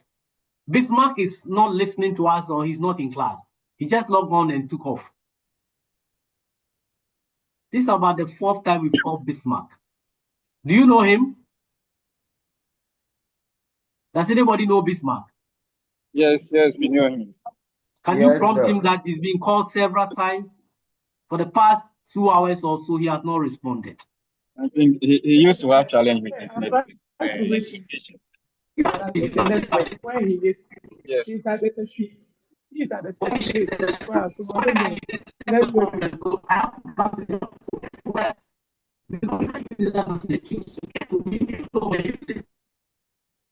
When I'm home on Saturday, the children are there. So how many times would you tell them to keep quiet? They'll be shouting. They are playing ball. They are doing this. They are doing this. You shout at them, they think that daddy doesn't like us. It's only mommy. So I'll come to the office so that I'm having a lecture. Keep quiet. Stop playing. They don't mind.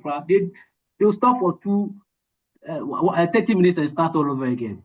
Anyway, any additions, subtractions? We need to take a break for 30 minutes and come back. Deborah. Is Deborah here? Dog. Yes. Any additions, subtractions, observations, comments? No, please. Not at the moment. Okay, very good. That's Hello, well. Doc. Can you give us a brief? Yes.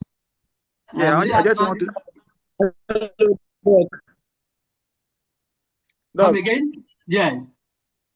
I just want to say something small concerning what So you said so many things that if I've remembered that is my heart so much, and up to now I'm beginning to wonder where as a country where we are heading towards. I think somewhere last year one of the journalists was saying something on his show that there's a court issue regarding one of the officials at the National Signal Bureau, and so his concern was to find information from Israel, because according to him, some of the machines that were procured by Ghana is from Israel, and then so he wanted to find information about the court cases. So he issued a letter to Israel requesting information on those court proceedings, because those machines that were procured by Ghana are from Israel. And unfortunately for him, they said that they could not give him that information because it may be against the rules of the country between Ghana and then Israel. So they wanted to do background check from the journalist that was requesting for the data. So I think he said about 3 weeks or 2 weeks time, then they emailed him back. And according to the journalist, the officials from management of Israel were asking him, the journalist, they were asking the journalist certain questions that even the journalist could not even have no idea. What he was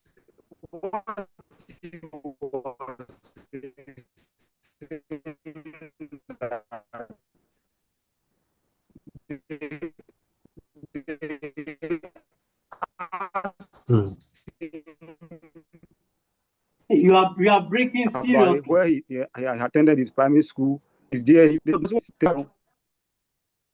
Hello. Yeah, you are breaking, but I am just laughing because they are asking where he attended his primary school. Yes, the official from Israel were asking him. The network is going. Yeah. Can you hear me? Go ahead. Okay, so the official from Israel, they were mentioning the schools from the school he attended, from primary to SS to university. They mentioned some of his teachers that taught him. They mentioned all to him. Somebody from Israel, and you are in Ghana. So I wonder, as a country, where we are heading towards. Yeah, it's a so good observation. It means basically they have a lot of information about us. They have more information about us than we have about ourselves. In fact, even the minerals, even the gold, the oil, the resources of this country, they know where they are more than we do. They know everything. They're not giving anything to chance. Let's break and come back and continue. It's getting interesting, right? I hope we can pause the recording so that otherwise there will be a break of 30 minutes. So let's have a break of 30 minutes and come back. All right? Okay, Doc. Okay. Okay, So let's come back. Doc. Let's come back in 30 minutes. All right, thank you.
Hmm.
Yeah.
Yeah, hello class.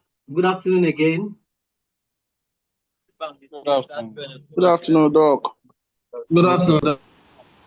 Welcome back. Good afternoon, Doc. Okay, so welcome back to all of us. We are 23 here. Can you ask the others to join? I'm sure you have a platform, right? Yes, Doc. Yeah, so let them join now. Let's give ourselves some 5 minutes. Okay, Doc.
Okay, all right. Thank you very much. I think that we have 27 of us here, so we can continue. All right, so it's been an interesting afternoon, right? Sure. Yes, sir. Yes, sir. Yeah, yes, Doc. Yeah. Yes, sir. Okay.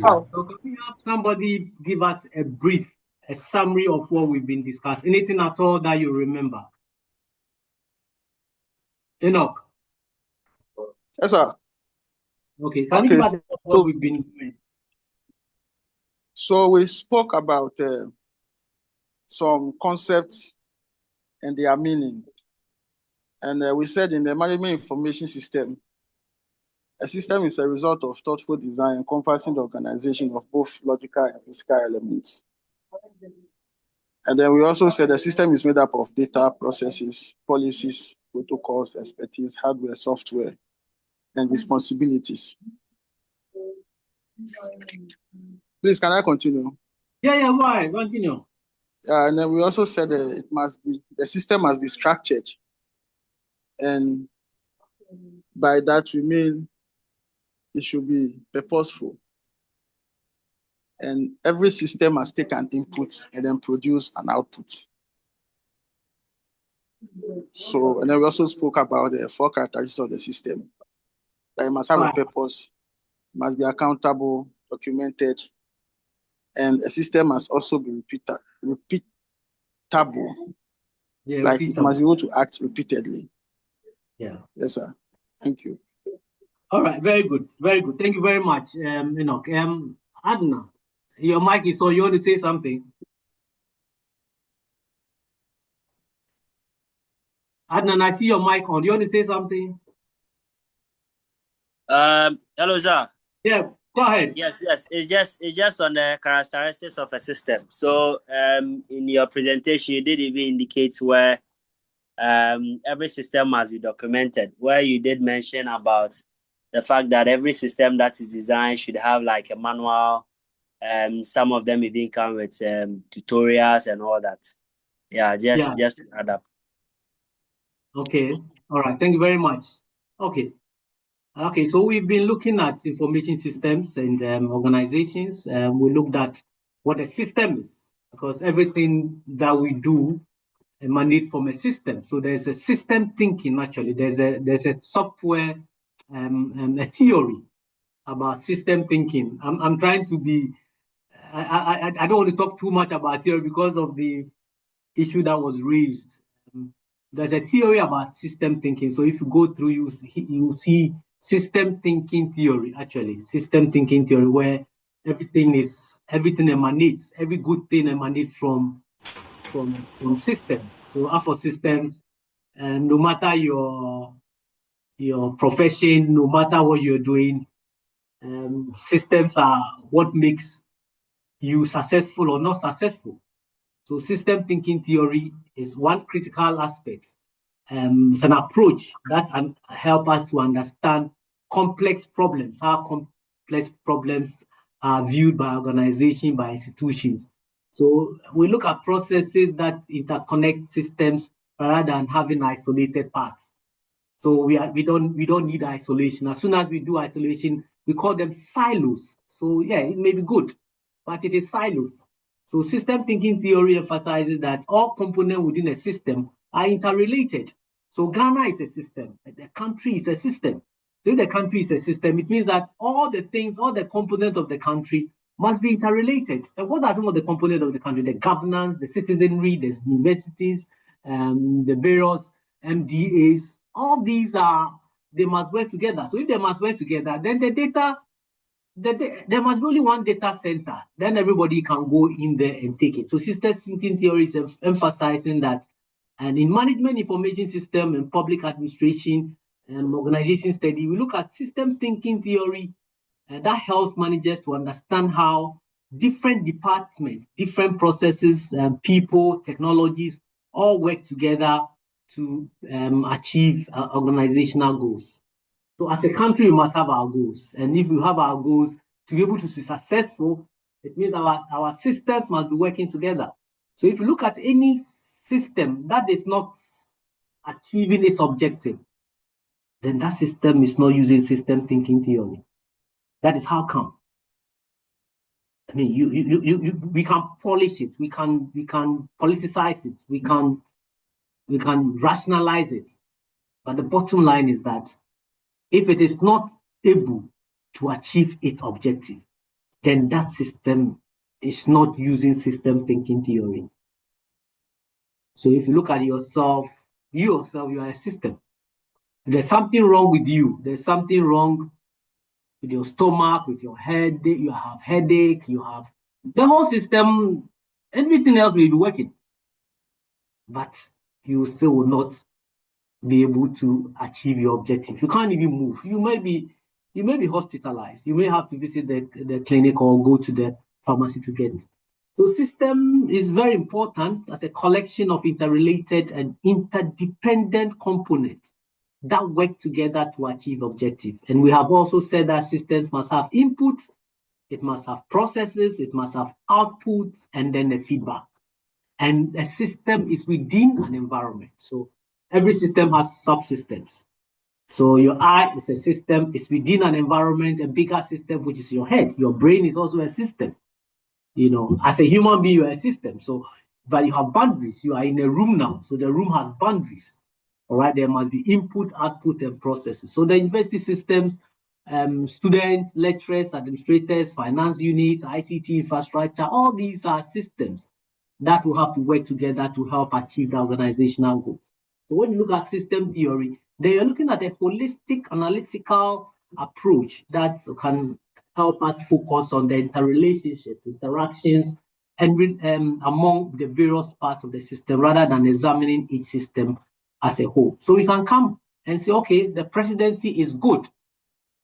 The presidency is good, but the presidency is within a country, or parliament, the legislature is good, or this part of our tradition is good. But together as a nation, are we happy where we are? Look at our environment. Look at our environment. You go to Accra right now, maybe on Sunday, just pass through Accra. After during the week, not even there, because even the human being there, and we're still building. We are still building high rises, and the place is so choked. Sometimes I wonder where we want to go. How do we build? Everything else is situated at the central business district, and when something happens, you have no idea how many people would be affected. So yes, organizations must function as a whole. Problems cannot be solved effectively in isolation. Understanding the relationship between systems and feedback loop and decision making, all these are important part of a system and why we are where we are as a nation. All right, so we can continue from where we left with the system thinking analogy.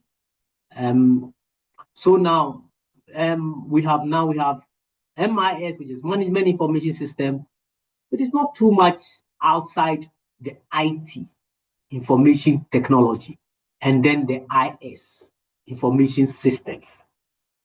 So in all of this, information system is an overarching concept.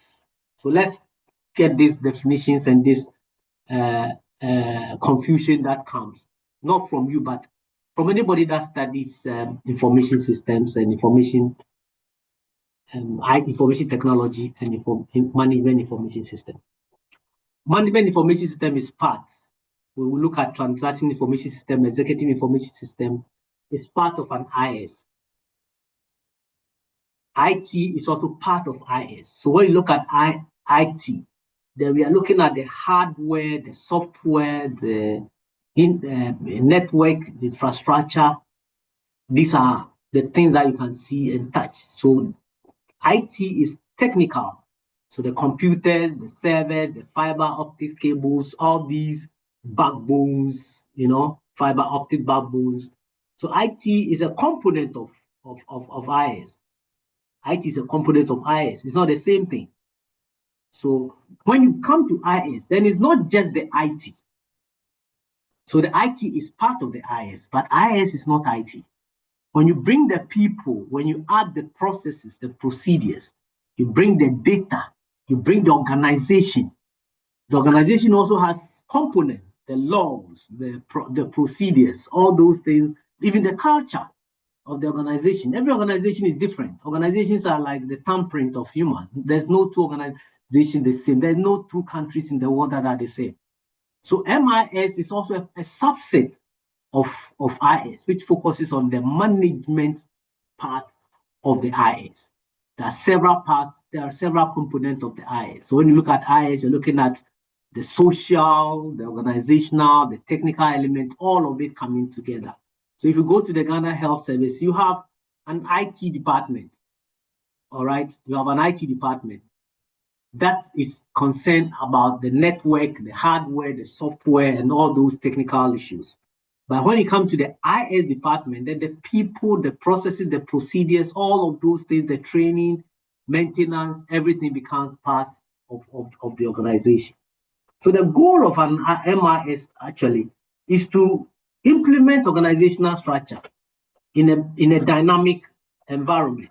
So the purpose is to help the organization in a better way to capture potential information systems to gain competitive advantage. In public organization, we're not so much interested in the competitive advantage because public organizations do not have competition. They provide service. We'll go into more details on it.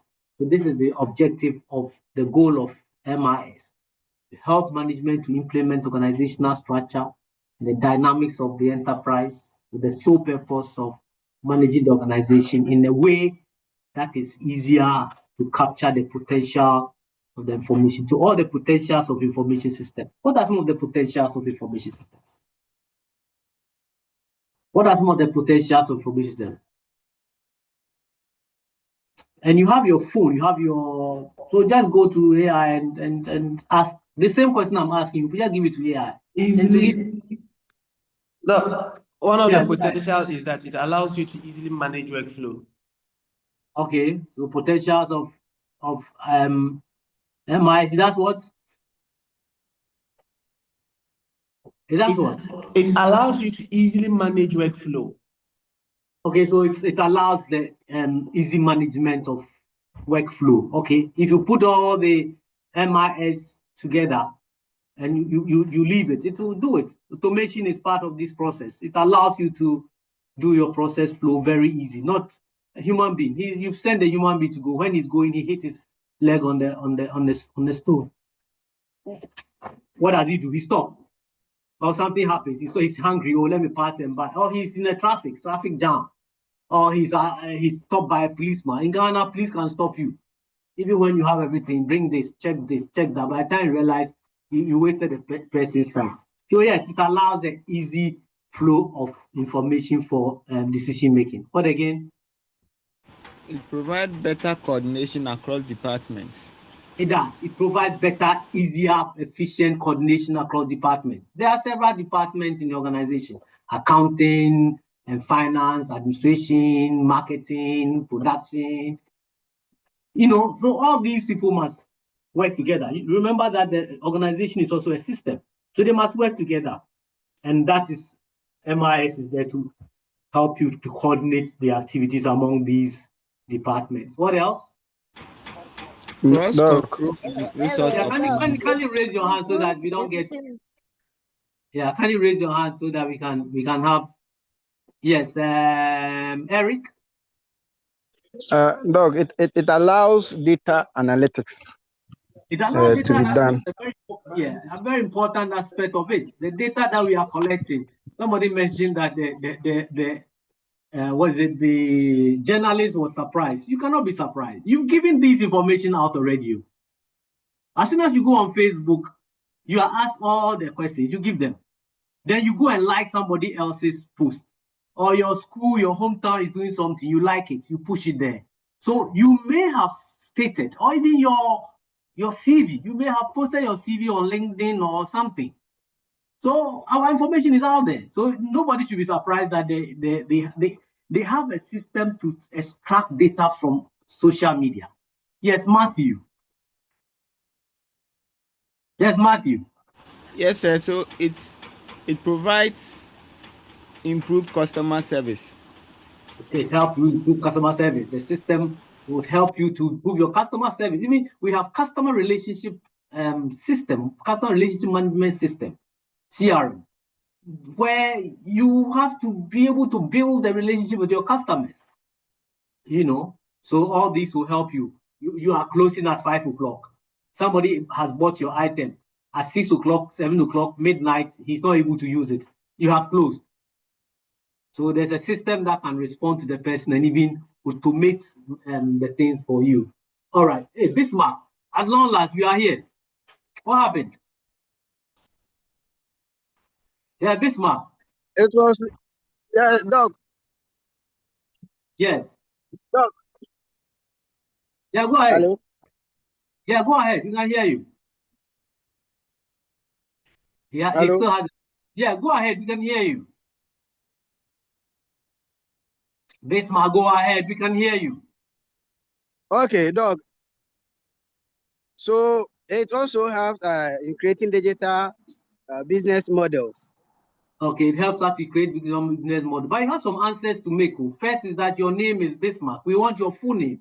And the second point is that we've been calling you for ages. You have not told us why you were not responding. It was raining heavily over here and the network was lagging. So frankly speaking, I left because I was not hearing anything. So I left the machine. Okay. All right. Any other potential? Information system management has significant potential to transform organizations and improve efficiency. Whose hand is up here? Bismarck, you can put your hand down now. Yes, Isaac. You can put your hand down and your mic off. Yes, okay, Isaac. Doc. Yes, Doc. So it also helps to manage risks and also control operations. It manages risk and control operations.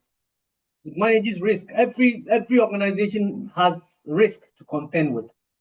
And therefore, if you have information systems, you can use the system to manage your risk because you can predict the future and you can identify, because you have the data to analyze, you can identify risk that is coming, either it's especially financial risk. Yeah, thank you. Yes, Eric. Bismarck, can you put your hand down? I was thinking it also helps management to track performance, and then also helps in performance and rewards systems. Yeah, we'll be looking at performance. Yes, reward system. So that one, it is data that is speaking. It is not like the person likes you or he don't like you, or when you go to organization, people have a way of getting to the top people and taking decisions. Now, if you are taking decisions not based on somebody's whimsical caprices, the person, you like the person, or so you promote the person, or you give some privileges that you will not give others.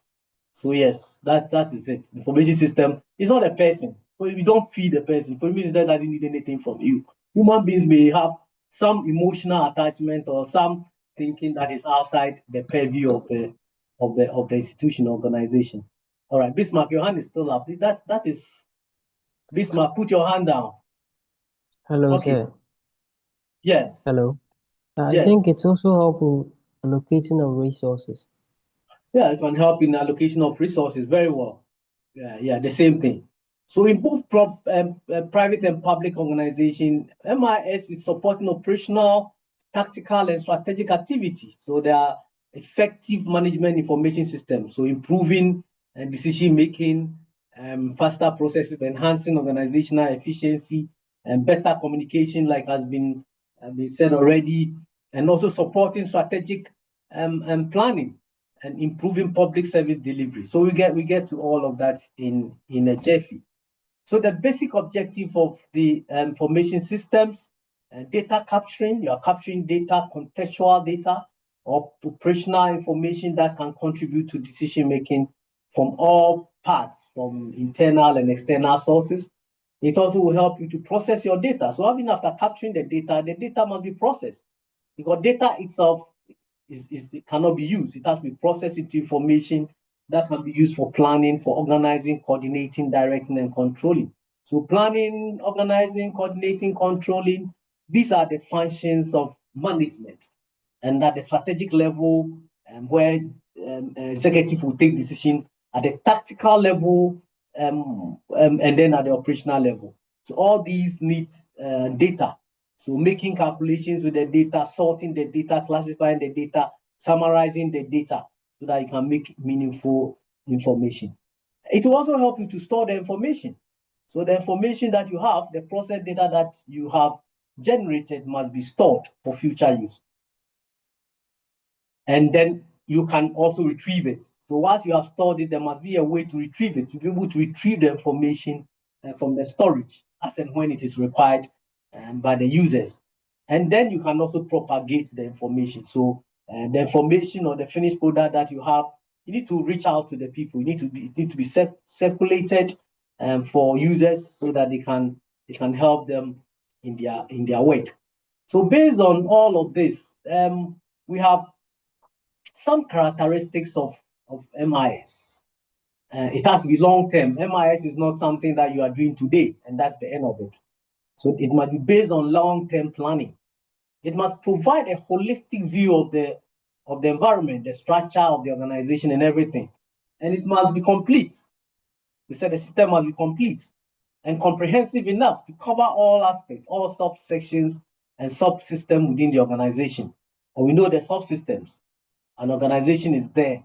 The organization has human resource department, it has finance department, it has marketing department, production department. All these subsystems must all work together. Even within the marketing department, there are systems, there are subsystems as well. You have the management, marketing manager, you have all these people being there. It must be planned from top to down because decision makers are at the top. So management must be part of it.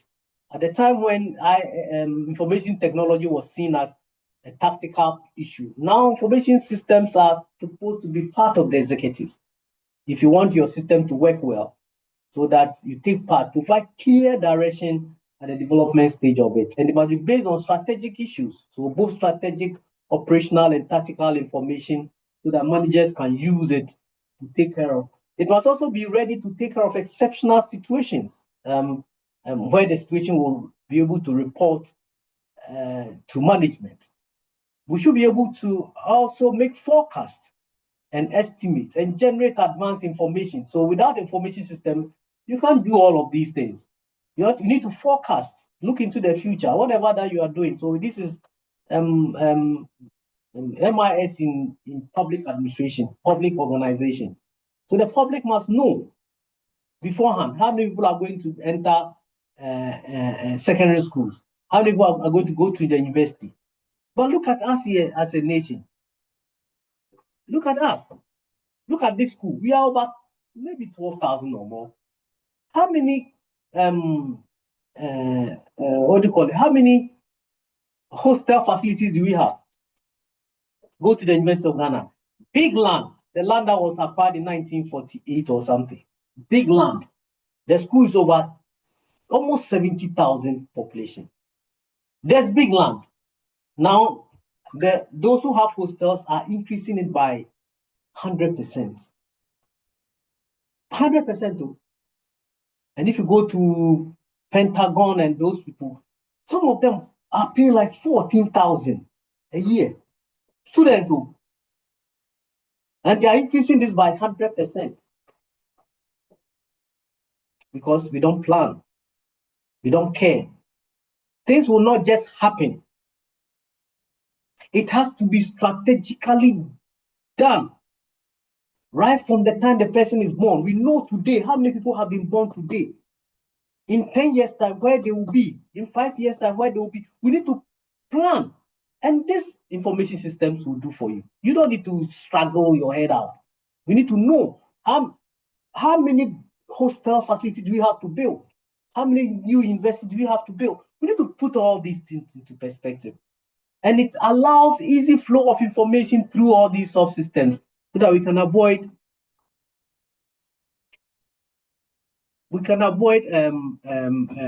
redundancy and duplication of data. So operations and practicability as much as possible. So all of these help people to integrate, have a complete system and made in such a way that it is flexible and it could be easily split into smaller subsystems when it is required. So there must be a central database upon which all these information can be built. So the whole, maybe because of my background, but the whole development of this nation can be built on information management information system. If we say this is the basis of it, let's build everything on it. See how things will be done. And when it comes to the time comes, the system will generate the need, the resources that are needed. But here we are. So now we have any question at this point? Any question? Any question? Okay. Now the characteristics of computerized, I don't know this term because MIS itself is computerized. If it's not computerized, then it cannot be management information system. MIS is computerized. So we have to be accurate with high speed using various techniques, research, simulation, heuristics. All these are very important issues. It should be able to collect and organize and manipulate the data and update large amount of data. For me, we are only 32 million. 32 million is not a large, it's like one state in the US. So we should be able to handle both related and unrelated nature. So when somebody mentioned that there are certain data that is not related, so you don't have to let it go. You think it is all related now, tomorrow you will need it. Whether it's coming from internal or external sources at different periods in time. So you have to provide real-time information for every event that is ongoing without delay. And this would also have to support output format and follow the rules and regulations that is in practice. Today, there's a law, data protection law. So if last year you were doing something, there was no law, if the law comes, you change it, you put it into it, and it has to change. And you have to provide organized and relevant information for all levels of management, strategic operations and tactical. And the aim is to help us so that we are flexible in our data storage and also in our data retrieval. So the nature and scope of management information system. So you can have computer science, you can have accounting, you can have management itself, you can have behavioral science, and a lot of more operational research. All these come together. So if you are within the management information system space, you have no grass, you cannot leave any grass untouched. Every part of the field will have to be taken care of. And that is what the beauty is like. I think we've done this already. The software, the hardware, human resources, and network, we've discussed this already. These are components. Okay. Now we are going gradually to the public sector. So now what is a public sector organization? What's a public sector organization? What's a public sector organization? Now we are gradually going to public sector. What is public sector organization? Yeah. Yeah. Yeah, Joseph, your which mic are is mostly on. handled or owned by the government. Yes, Matthew. Come again? Please, Matthew. Yeah, Matthew. Yes, sir. So there are establishments which are mostly governmental organizations which handle huge, let me say, utilities or huge functions of the population. Yeah, that's right. So these are institutions, these are agencies, these are enterprises that are owned or controlled or funded by government so that they can provide services and promote the welfare of the citizen rather than making profit. So as soon as it's a public sector organization, then their focus is not so much about making profit. I think about a week or two ago, the Bank of Ghana had come to the fore. We are told that they have made losses of about half to the tune of some huge amount of money. The Bank of Ghana is not a profit-making organization to be looking for profit. All right, so probably the concept of how we see public organizations and how is it money that has been utilized or it was used to control the banking sector? We need to get those information. Otherwise, to think about a government institution making profit, then that's another thing.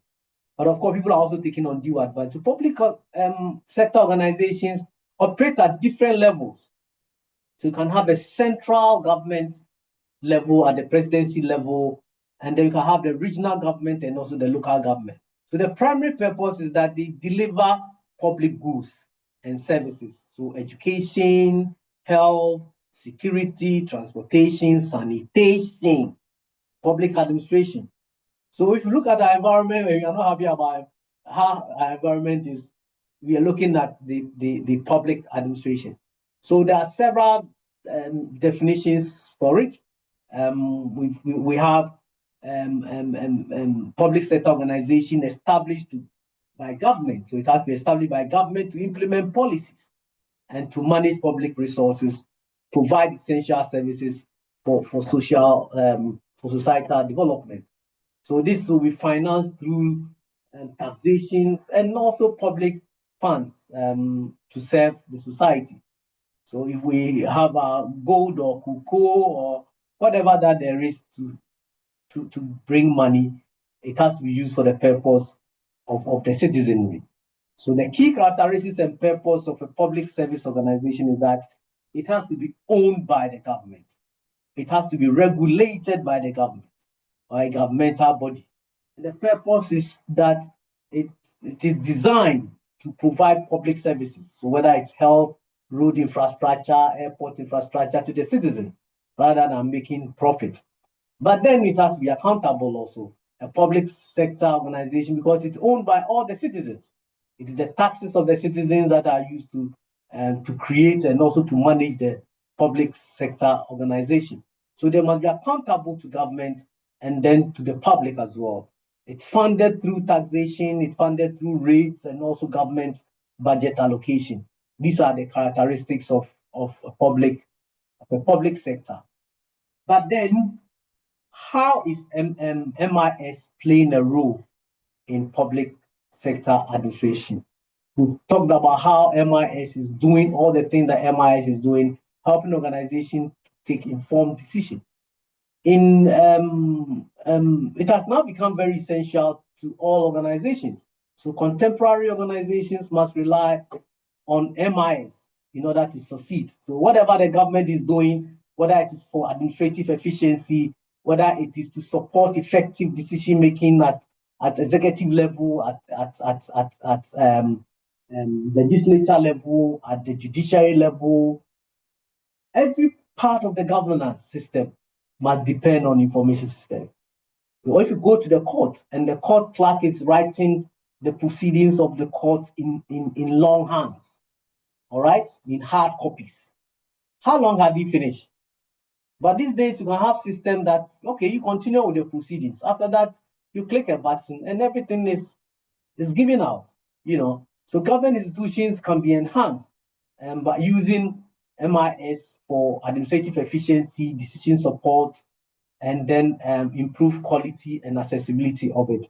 So in public administrations, we are looking at a structured way. MIS is structured, technology-driven framework. We said that it should be collecting, processing, and analyzing data so that we can help improve decision-making, operational efficiency, and also public service delivery. So if you put all these things together, then you must monitor the performance. So ensure the compliance are done, ensure that you transition from paper-based to digital workflows that can directly impact on public accountability. Because if it is paper, how do you account for it? They can even tear the paper off or burn it. But if it is by MIS, you delete it, but it is still somewhere. Unless the person doesn't want to search for it, it is still in the system somewhere that can be taken. So if we use MIS properly, we'll go a long way. But there are challenges. We'll look at the challenges. So public sector organization will benefit tremendously from using management information system. If we do that, it will improve decision making for government institutions to provide accurate, timely, and organized data that can help us to plan. Things will not come to us by surprise. But it looks like that is what is happening. We shouldn't be surprised that there will be flood when it rains. We should not be surprised, because we should know there's data on the topography of the land. So where we are building, the water flow and all those things, the information system feed it. Geographical information system feed the information into it, and it will give you the simulation. When it rains 5 inches or whatever that the terminology they use, what will happen to this area? And some of them, like Kanishi, like where's the other place? Like all those places that the flood come, they come every year, and we are sitting on it for close to 70 years. We are still sitting on the same thing. So our budgeting, our monitoring, our public programs, all of this can be helped if we use information system. They can be efficiently managed. So to enhance operations, to automate administrative taxes, such as record keeping, payroll, procurement, taxation, human resource. All of these things can be done using information system. And this will reduce the delays, the manual delays, the paperwork, duplication of effort, and then operational cost that we are looking at. And that is some of the things. Technology is supporting public administration. So our e-government, and that aspect, Ghana, we are doing quite well compared to the others. But there's a lot more like Ethiopia is doing and other countries are doing. We can copy. I mean, there's nothing wrong with copying good things. That's, after all, we like copying the bad things. So e-government platforms, helping government to deliver services online. So passport application, tax filing application, voter registration, health services, digital payment platform, Momo, and all the rest of them. They are doing well now because of the MIs. This can improve accessibility and convenience for all of us. So we have technology to strengthen transparency, accountability, and communicate in public institutions. So this is real time, no go and come. Come tomorrow. Somebody will travel from Accra to Kumasi to Accra just to follow up on some information, just to get the information, then go and come. From Tamale, then you come to Accra, get the information. We don't have the information, go and come. So digital reporting system, data tracking, citizen engagement platform can help reduce the corruption. Corruption is another aspect that digital management information system can help curb. Because when people are not coming together, if you are paying your taxes online, who is going to interface with you? You are making the payment online. So those are the ports. You want to clear goods. The goods come and you need to go and sit with somebody to calculate the what is it? The duty for you. So long as two people are coming together, there will be inefficiency and there will be corruption. But if you go, you have your car document, upload the car document online and let the system generate the amount of duty that you are supposed to pay. Pay it online and take your receipts and go to the car, the port and clear your goods. So that can improve the trust in the government services. Now we still don't trust government services that much. So government control entities must focus on public and social welfare so that they can be able to implement policy rather than generate profits. If we implement what do you call it? If we implement the policies well, because government institutions are not expected to generate profit anyway. But it has to be done in such a way that they don't incur. The losses we are talking about are inefficiency. And if inefficiency comes in, that's where the corruption comes in. So if they are funded by public taxes and public fees and they are regulated, then they must maintain high levels of accountability to the public. And there are key traits. If you see if it's a government or if it's a public institution, we are looking at bureaucratic structure. Bureaucracy itself and enhance is not a good word here. Bureaucracy drags efficiency. Because there are several levels that you must take care of. But if you put information systems in place, all these bureaucratic processes will be taken away. And there's also the political oversight. The politicians will be in here. So they want to see what they will do in order to gain more votes or in order to stay perpetuity in government.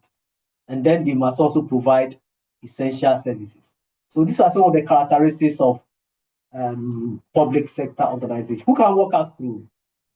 Somebody should walk us through the characteristics of public sector organization.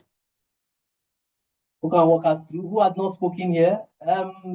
Deborah, have you spoken today? If you haven't spoken, you should know this is being recorded. Grace, you still have not changed your name. Moses, okay, Mustafa, Nene, Prince. Who hasn't spoken? I'm sure Grace has not spoken because he hasn't even responded. Okay, Esther. Esther Ajeni Boati. Yes, Esther. Is Esther here? Can somebody hear me, or is my line off? We can hear you, Doc. We No, can Doc, hear we you. can hear you. Doc. So why is Esther? Why are they not responding?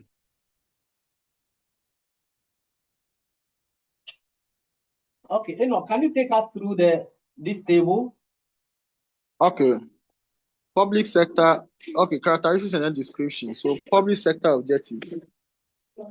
Public sector organizations focus on delivering essential services and improving social welfare rather than maximizing profit.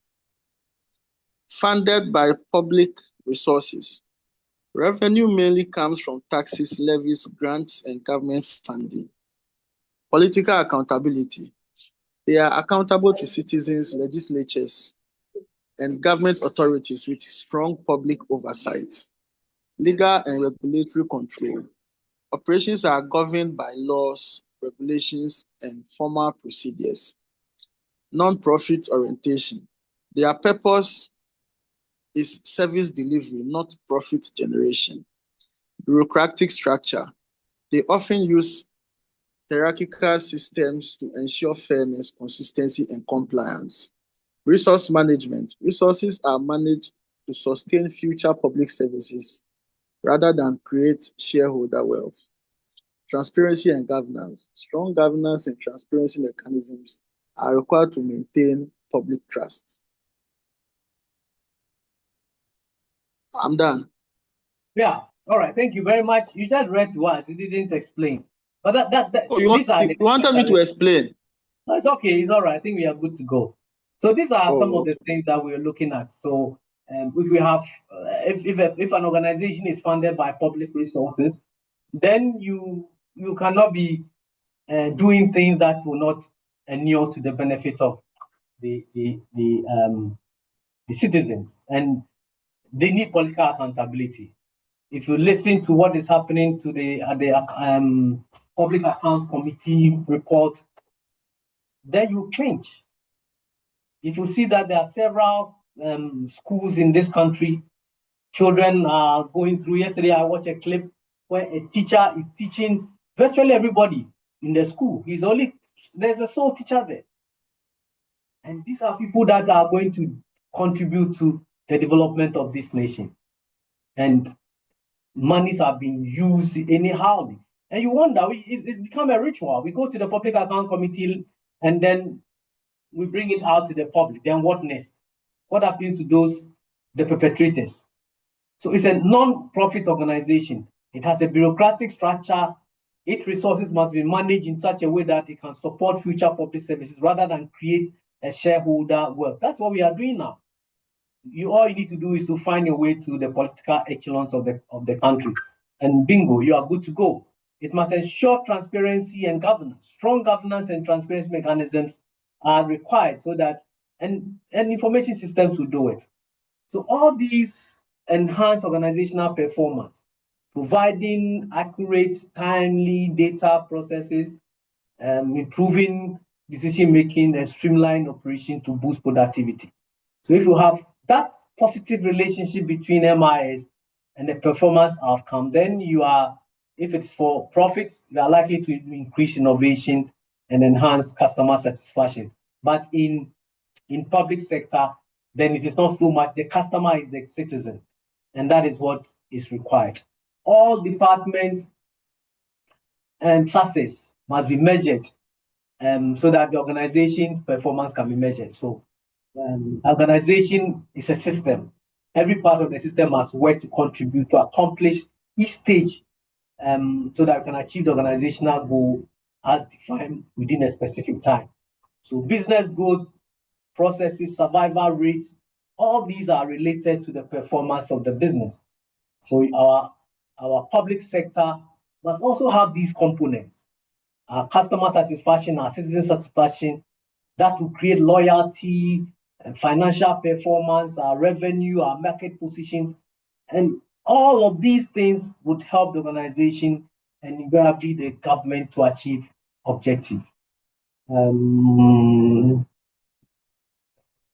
Okay, so when we look at performance, what is really what is performance? What is performance? How would you describe performance?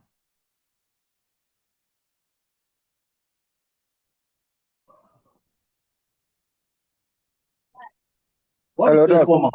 Yes. So performance is the output. The output. Okay. The output of either the individual or the organization. Okay, either the individual or the organization. But let's remember that the organization is depending on the other sectors, the other system, the subsystem within the organization. Okay, thank you very much. So, yes, Prince. So yes, Prince. We are looking at performance of an organization. I'm saying it is basically how well or unwell an organization is doing towards the achievement of its set target or goal. Of its set target or goal. So how well or unwell. So if you are not doing well, then you are underperforming, right? If the organization is not doing well, then it is underperforming because it's not able to achieve its objective. Right? Yes, sir. Yes, sir. All right. Thank you very much. Okay. Any other? Hello, sir. Yes, I am Isaac. Yeah, so performance can also be termed as being able to live up to an expectation.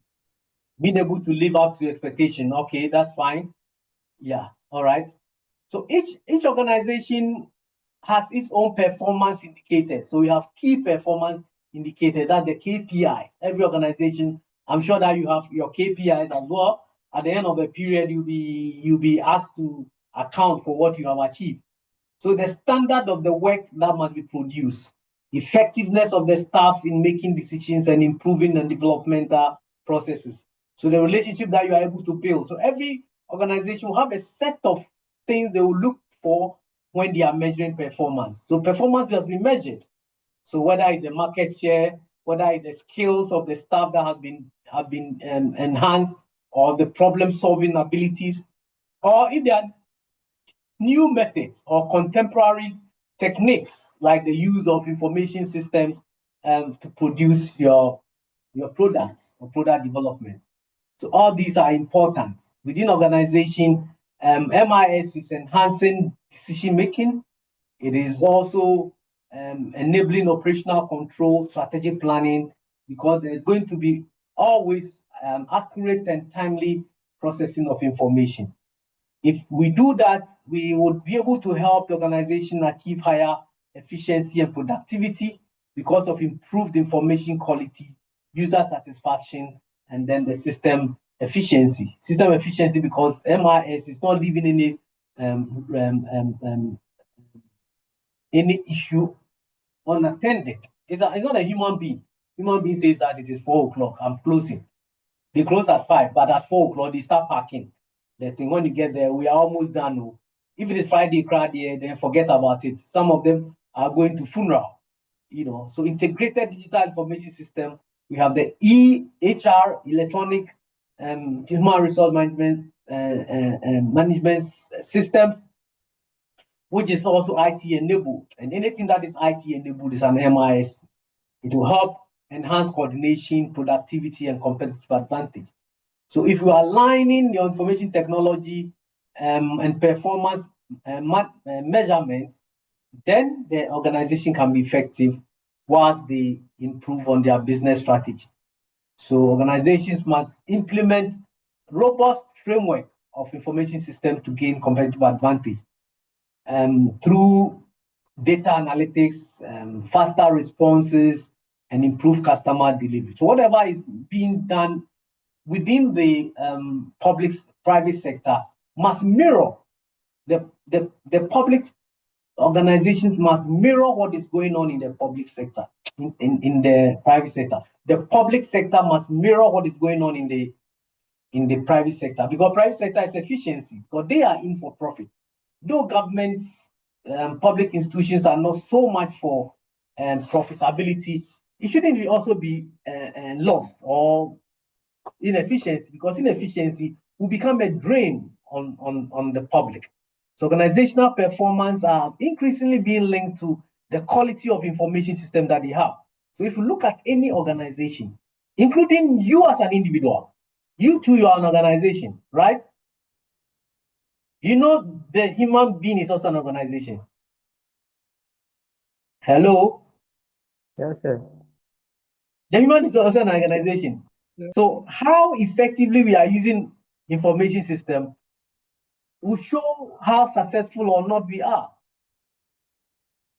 If you look across the world now, the people who have money are the ones that are making use of information system. If you are not making use of information system, you are not going to achieve that much. So sometimes you sit here, you teach all the information system and you are not using it to enhance yourself. So despite the benefits and all the issues that we have discussed about information system, user competence, organizational culture, okay, now our culture is coming in here, management. If we don't implement it well, it will also have a huge effect because information system is not cheap in this country, even using data. Data is not cheap. So organizational goal, by the time you finish this lecture, you understand how much you pay for data alone.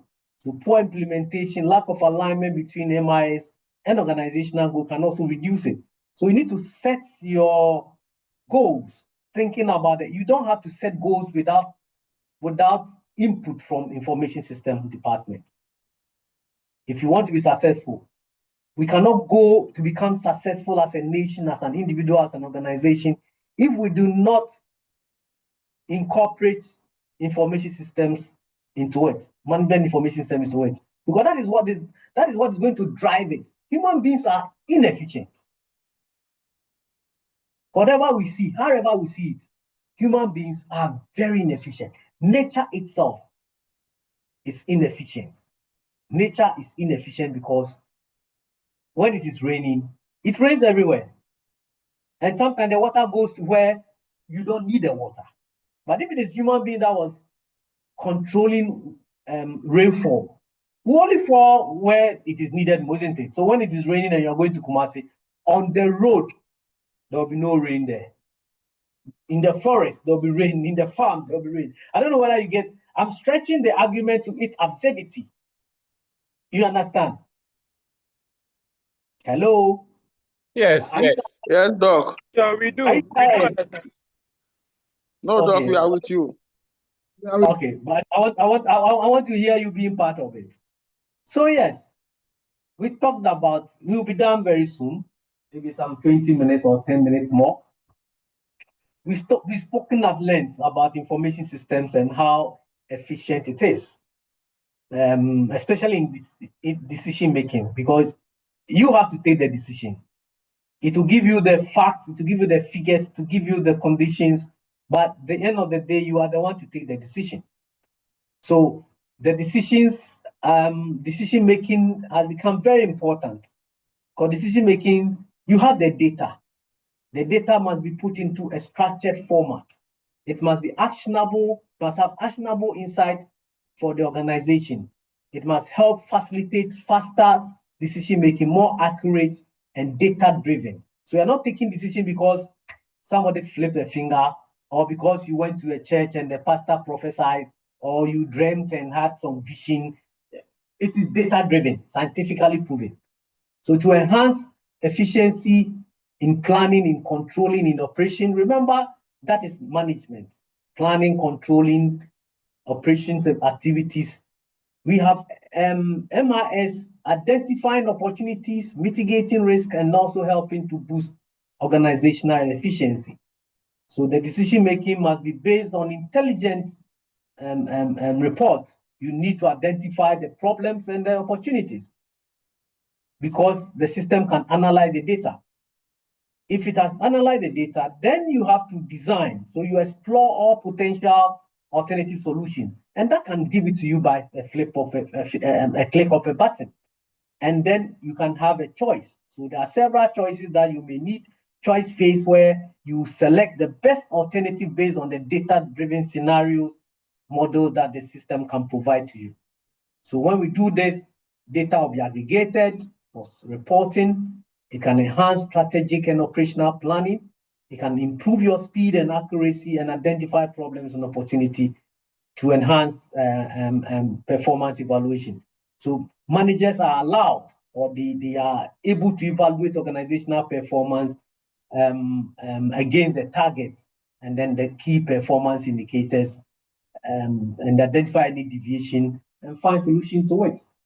So There are strategic importance of information systems in government institutions. All government institutions are required to do it. We have it. Many organizations have it in Ghana. But how strategically are we applying the potential that MIS come with is another thing. So the vital government institutions help operational efficiency, increase transparency, and improve decision making. So if we save this, serving the foundation for modern business administration, automating processes, and strengthening accountability in service delivery. If we're able to do this, modern business, modern public administration, all the processes that we will have to do in government should be automated. You don't have to wait. Nothing should be done without it being automated. You want your taxes filed, you want some information, go online and be able to get it. And that can strengthen accountability. And once you're online, every quarter or every period, report must be generated. How many people have been here? How many people have been served? What were the charges? How much what was paid? What taxes was paid? All these things can be done. Integrating data into the system and align resource allocations and faster response to public needs. All right. So information system is here. It is contributing. When it comes to decision making, you are providing timely, relevant, and accurate information to support effective decision making within these organizations. It's improving productivity and efficiency, transparency and accountability, and strategic planning. So supporting data-driven decisions to enable organizations to plan. At the end of the day, yes, we have a budget for the year. We need a budget for 5 years, for 10 years, for 20 years. We need to know where we are going. We need to know, and we need to be strategic. We need to be deliberate in what we want to achieve. If we don't do that, we'll be going back in circles. 10 years time, we'll still be where we are. Things are deteriorating. And my daughter is paying 14,000. I mean, you are a lecturer. How many times can you pay that amount for your child to go to school? So what happens to the rest of them? So after paying the school fees, there's nothing else to be done.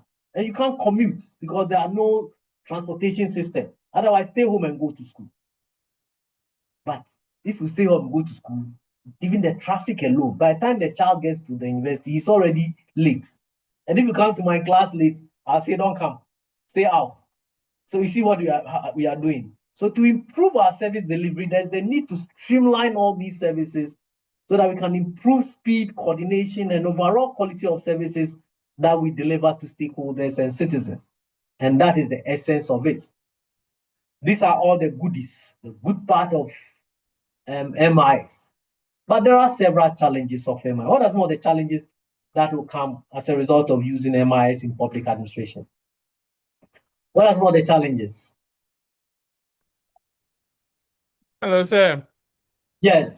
Yeah. Hello. Can you say a lack of data? Yes, lack of data. I don't know whether it's lack of data. The data is there, but you are not collecting the data. Okay. Hello, sir. Yeah, so Yes, lack of data. So maybe put it this way: that lack of data collection, lack of data collection. Okay. All right. Okay. Hello, Yeah, sir. thank you very much. Yes, Yes, I think there is also a capacity gap. There's capacity gap. Yes. Yes. Can you explain further? Yes. So when you look at the public sector architecture we have in Ghana at the moment, you realize that the people who were not even born in the tech or the computer age, there are many, right? So sometimes implementing some of these systems is so difficult for them to even use it in a best manner. I hope you understand the point that I'm making. I didn't hear you. It is true. That's the point. Those are the helm of affairs now. They call them born before computers, right? They are used to paper and pen. And then you are going to put computers in front of them. They didn't go to school learning computers. They didn't go to school learning computers. So it is a difficulty for them. So those who have it are not given the opportunity to do it. So they become frustrated. They'll not even get into the public sector again. Because when they go, they don't give them much to do. You know, so it is slow. We are going like a snail pace. Yeah, You're right. yeah. You're right. You're right. That's right. Yeah. Okay, what again? Yeah, Doc. Yes. Doc, please, is cost a factor, a challenge? Cost. Yes, cost is a factor. I mean, inadequate funding, it's a factor.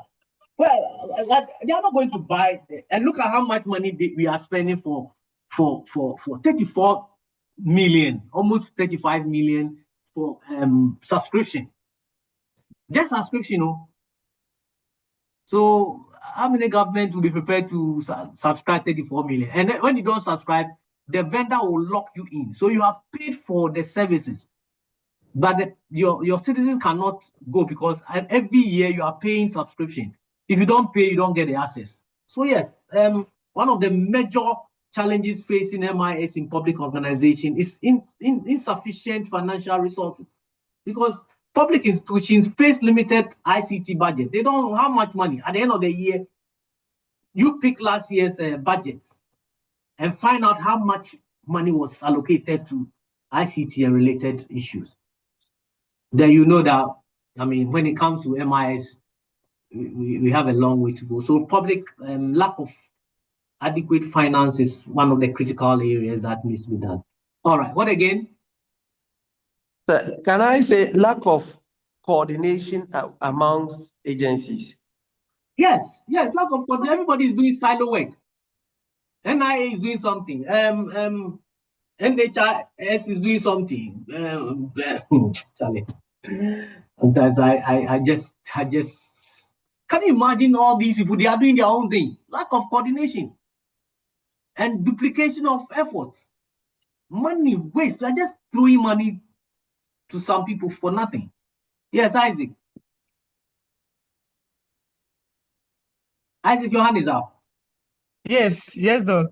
I was thinking the bureaucracy level, could also be a challenge, because before one thing will be approved, it will go through a series of levels before. We need approval from here. The person didn't come. He went to funeral. He hasn't come today. He's sick. He's gone here. So, bureaucracy, plenty bureaucratic levels. MIS is going to take all of them off. Yeah, Doc.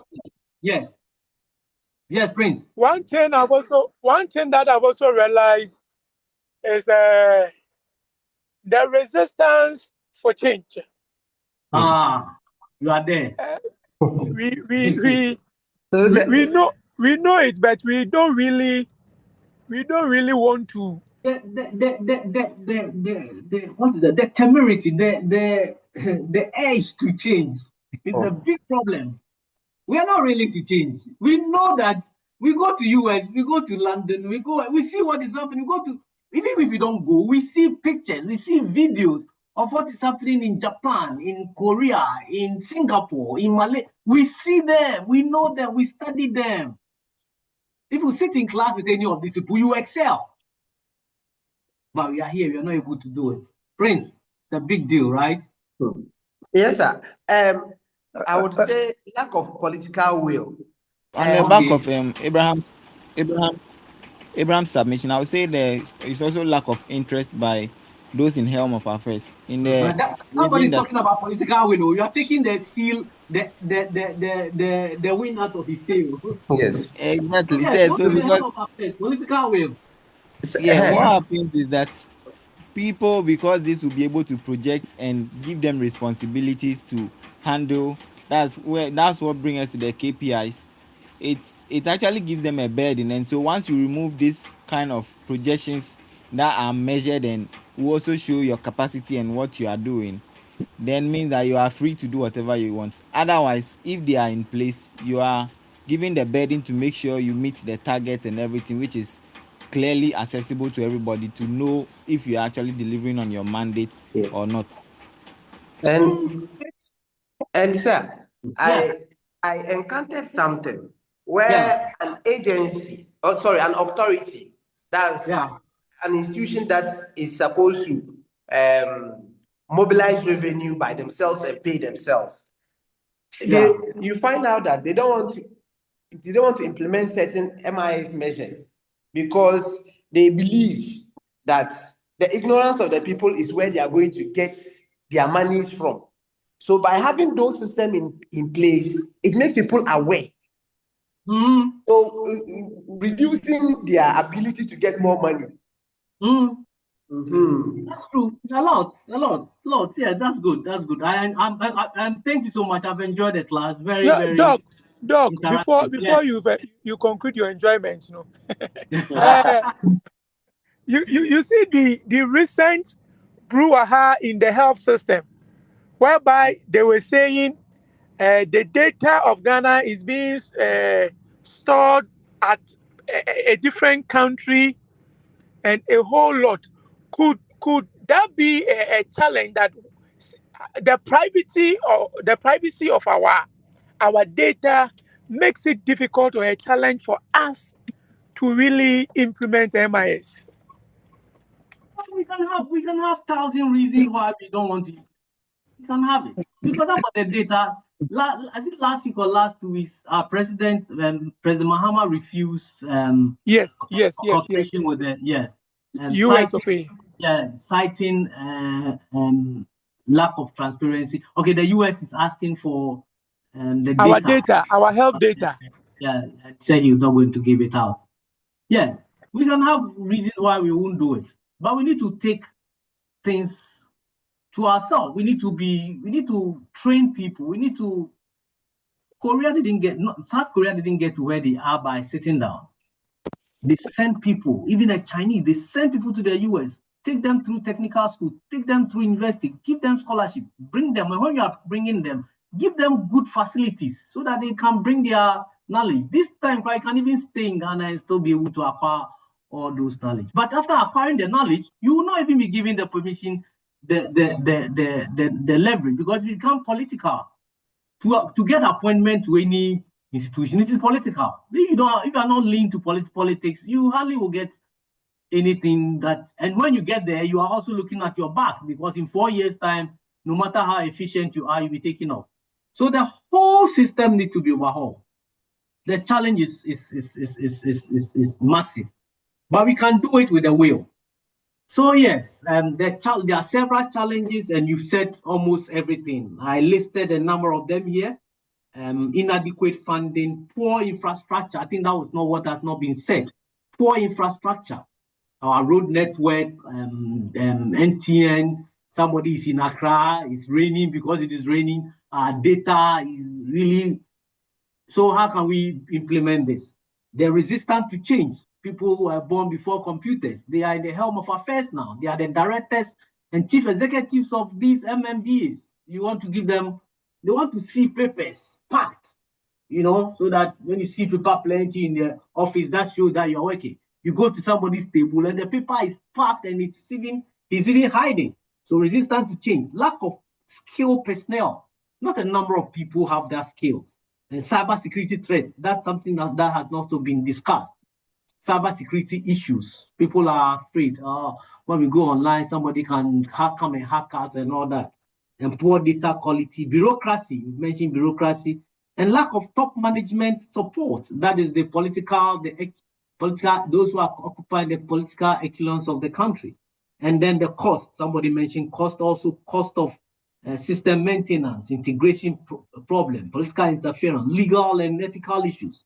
Then user acceptance. So there are several things. I'm sure that you do it. So resistant to change, and then outdated legacy systems. People that want to still use the 1920, 1930 systems. Then budgetary constraint. So all these challenges are leading to poor digital integration and lower user adoption and vulnerability issues. This is also inhibiting efficiency. So when we don't do it, we are inhibiting efficiency and service delivery. And if you are inhibiting efficiency, the drain on the economy as a result of efficiency alone would affect the service delivery. So we are just marking time. So these challenges, we have human behavioral issues, humanistic behavioral issues, we have cultural and infrastructure issues, we have data inconsistency and legacy system, financial constraint, and the rest of them. But we can overcome these challenges if we shift towards creating a supportive data-oriented culture and investing in comprehensive staff training and fostering user participation during our system design. Okay, so in conclusion, we've had a very elaborate first class.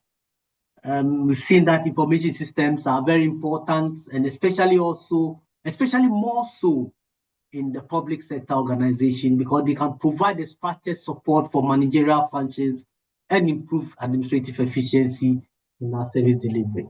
We said that government institutions are not supposed to make profits, but they are supposed to be efficient in what they do. So if you have MRS, it can enable effective data management. So the collection, the storage, the retrieval, the analysis, that can help public institutions to be able to organize, store, and process information to improve operational efficiency and accountability. So if we use the information system, it can also help strengthen decision making and processes in public sector, improve timely, accurate, and relevant information for managerial planning. And we have seen that MIS will improve governance. It will improve organizational performance because we are integrating information systems that can support the coordination, which is important, transparency, and service delivery in the public institutions, a very important aspect of it. And so these are some of the references that were used. We'll share this with you as well. Next week, we are going to have, so week 1 assignment. So today you have assignment, but we are not submitting next week because we have agreed that we are going to have only two assignments, only 2 individual assignments. So I'll share that with your class rep. I'll try and go to are you able to access the LMS? Yes, we can. No, sir. Some of us are running some challenge. Okay, all right. So we'll see, but I'll give it to the class rep. So class rep, send me hi. I'll give you this, and I'll try and see if I can put it on LMS as well, together with your assignment. But assignment supposed to have been next week's submission, but I think the submission date should be changed to 2 weeks time. So next week we will not have any assignment. So you have assignment this week. Next week no assignment. The following week you have an assignment before we meet the last time to go. All right. But there will be group assignment. If we are not having individual assignment, there'll be group assignment too, so that we work towards the presentation. All right. Any question? Hello, Doc. Any additions, subtractions? Doc, please, for the challenges, can we also say that misalignment of national goal and objective? Is it right? Can we also write that? Is that right? Misalignment of national goals and objective. Because we have only 4 years, at most 8 years. We are changing government. We are reinventing everything again. Or even if you are not reinventing, you are not continuing with what has been done already. So we are always turning back the clock as a nation. We are always turning back the clock. After 8 years, we are turning back. We are starting all over again. So all that the government started, and it is not now, even right from Kwame Nkrumah time. There are a lot of projects in the bush that Nkrumah started. How many governments have come and go? That is still there. Look at E block. Look at how long it's been in the bushes. Look at the our what do you call it? Affordable housing. Look at Sagleme. Agenda 111. Look at agenda. So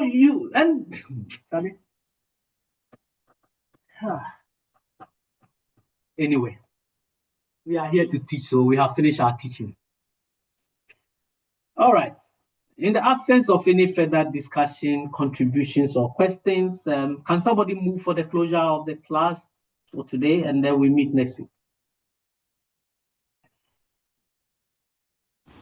Aye. Yeah. TSOC hereby move for the closure of this class at exactly 6:01. Okay. Can we have somebody to second the motion for the closure? Hi, Wk1 Mesa seconded the motion. All right. Thank you very much. Enjoy the rest of the weekend and be blessed. Stay put. Bye for now. Bye.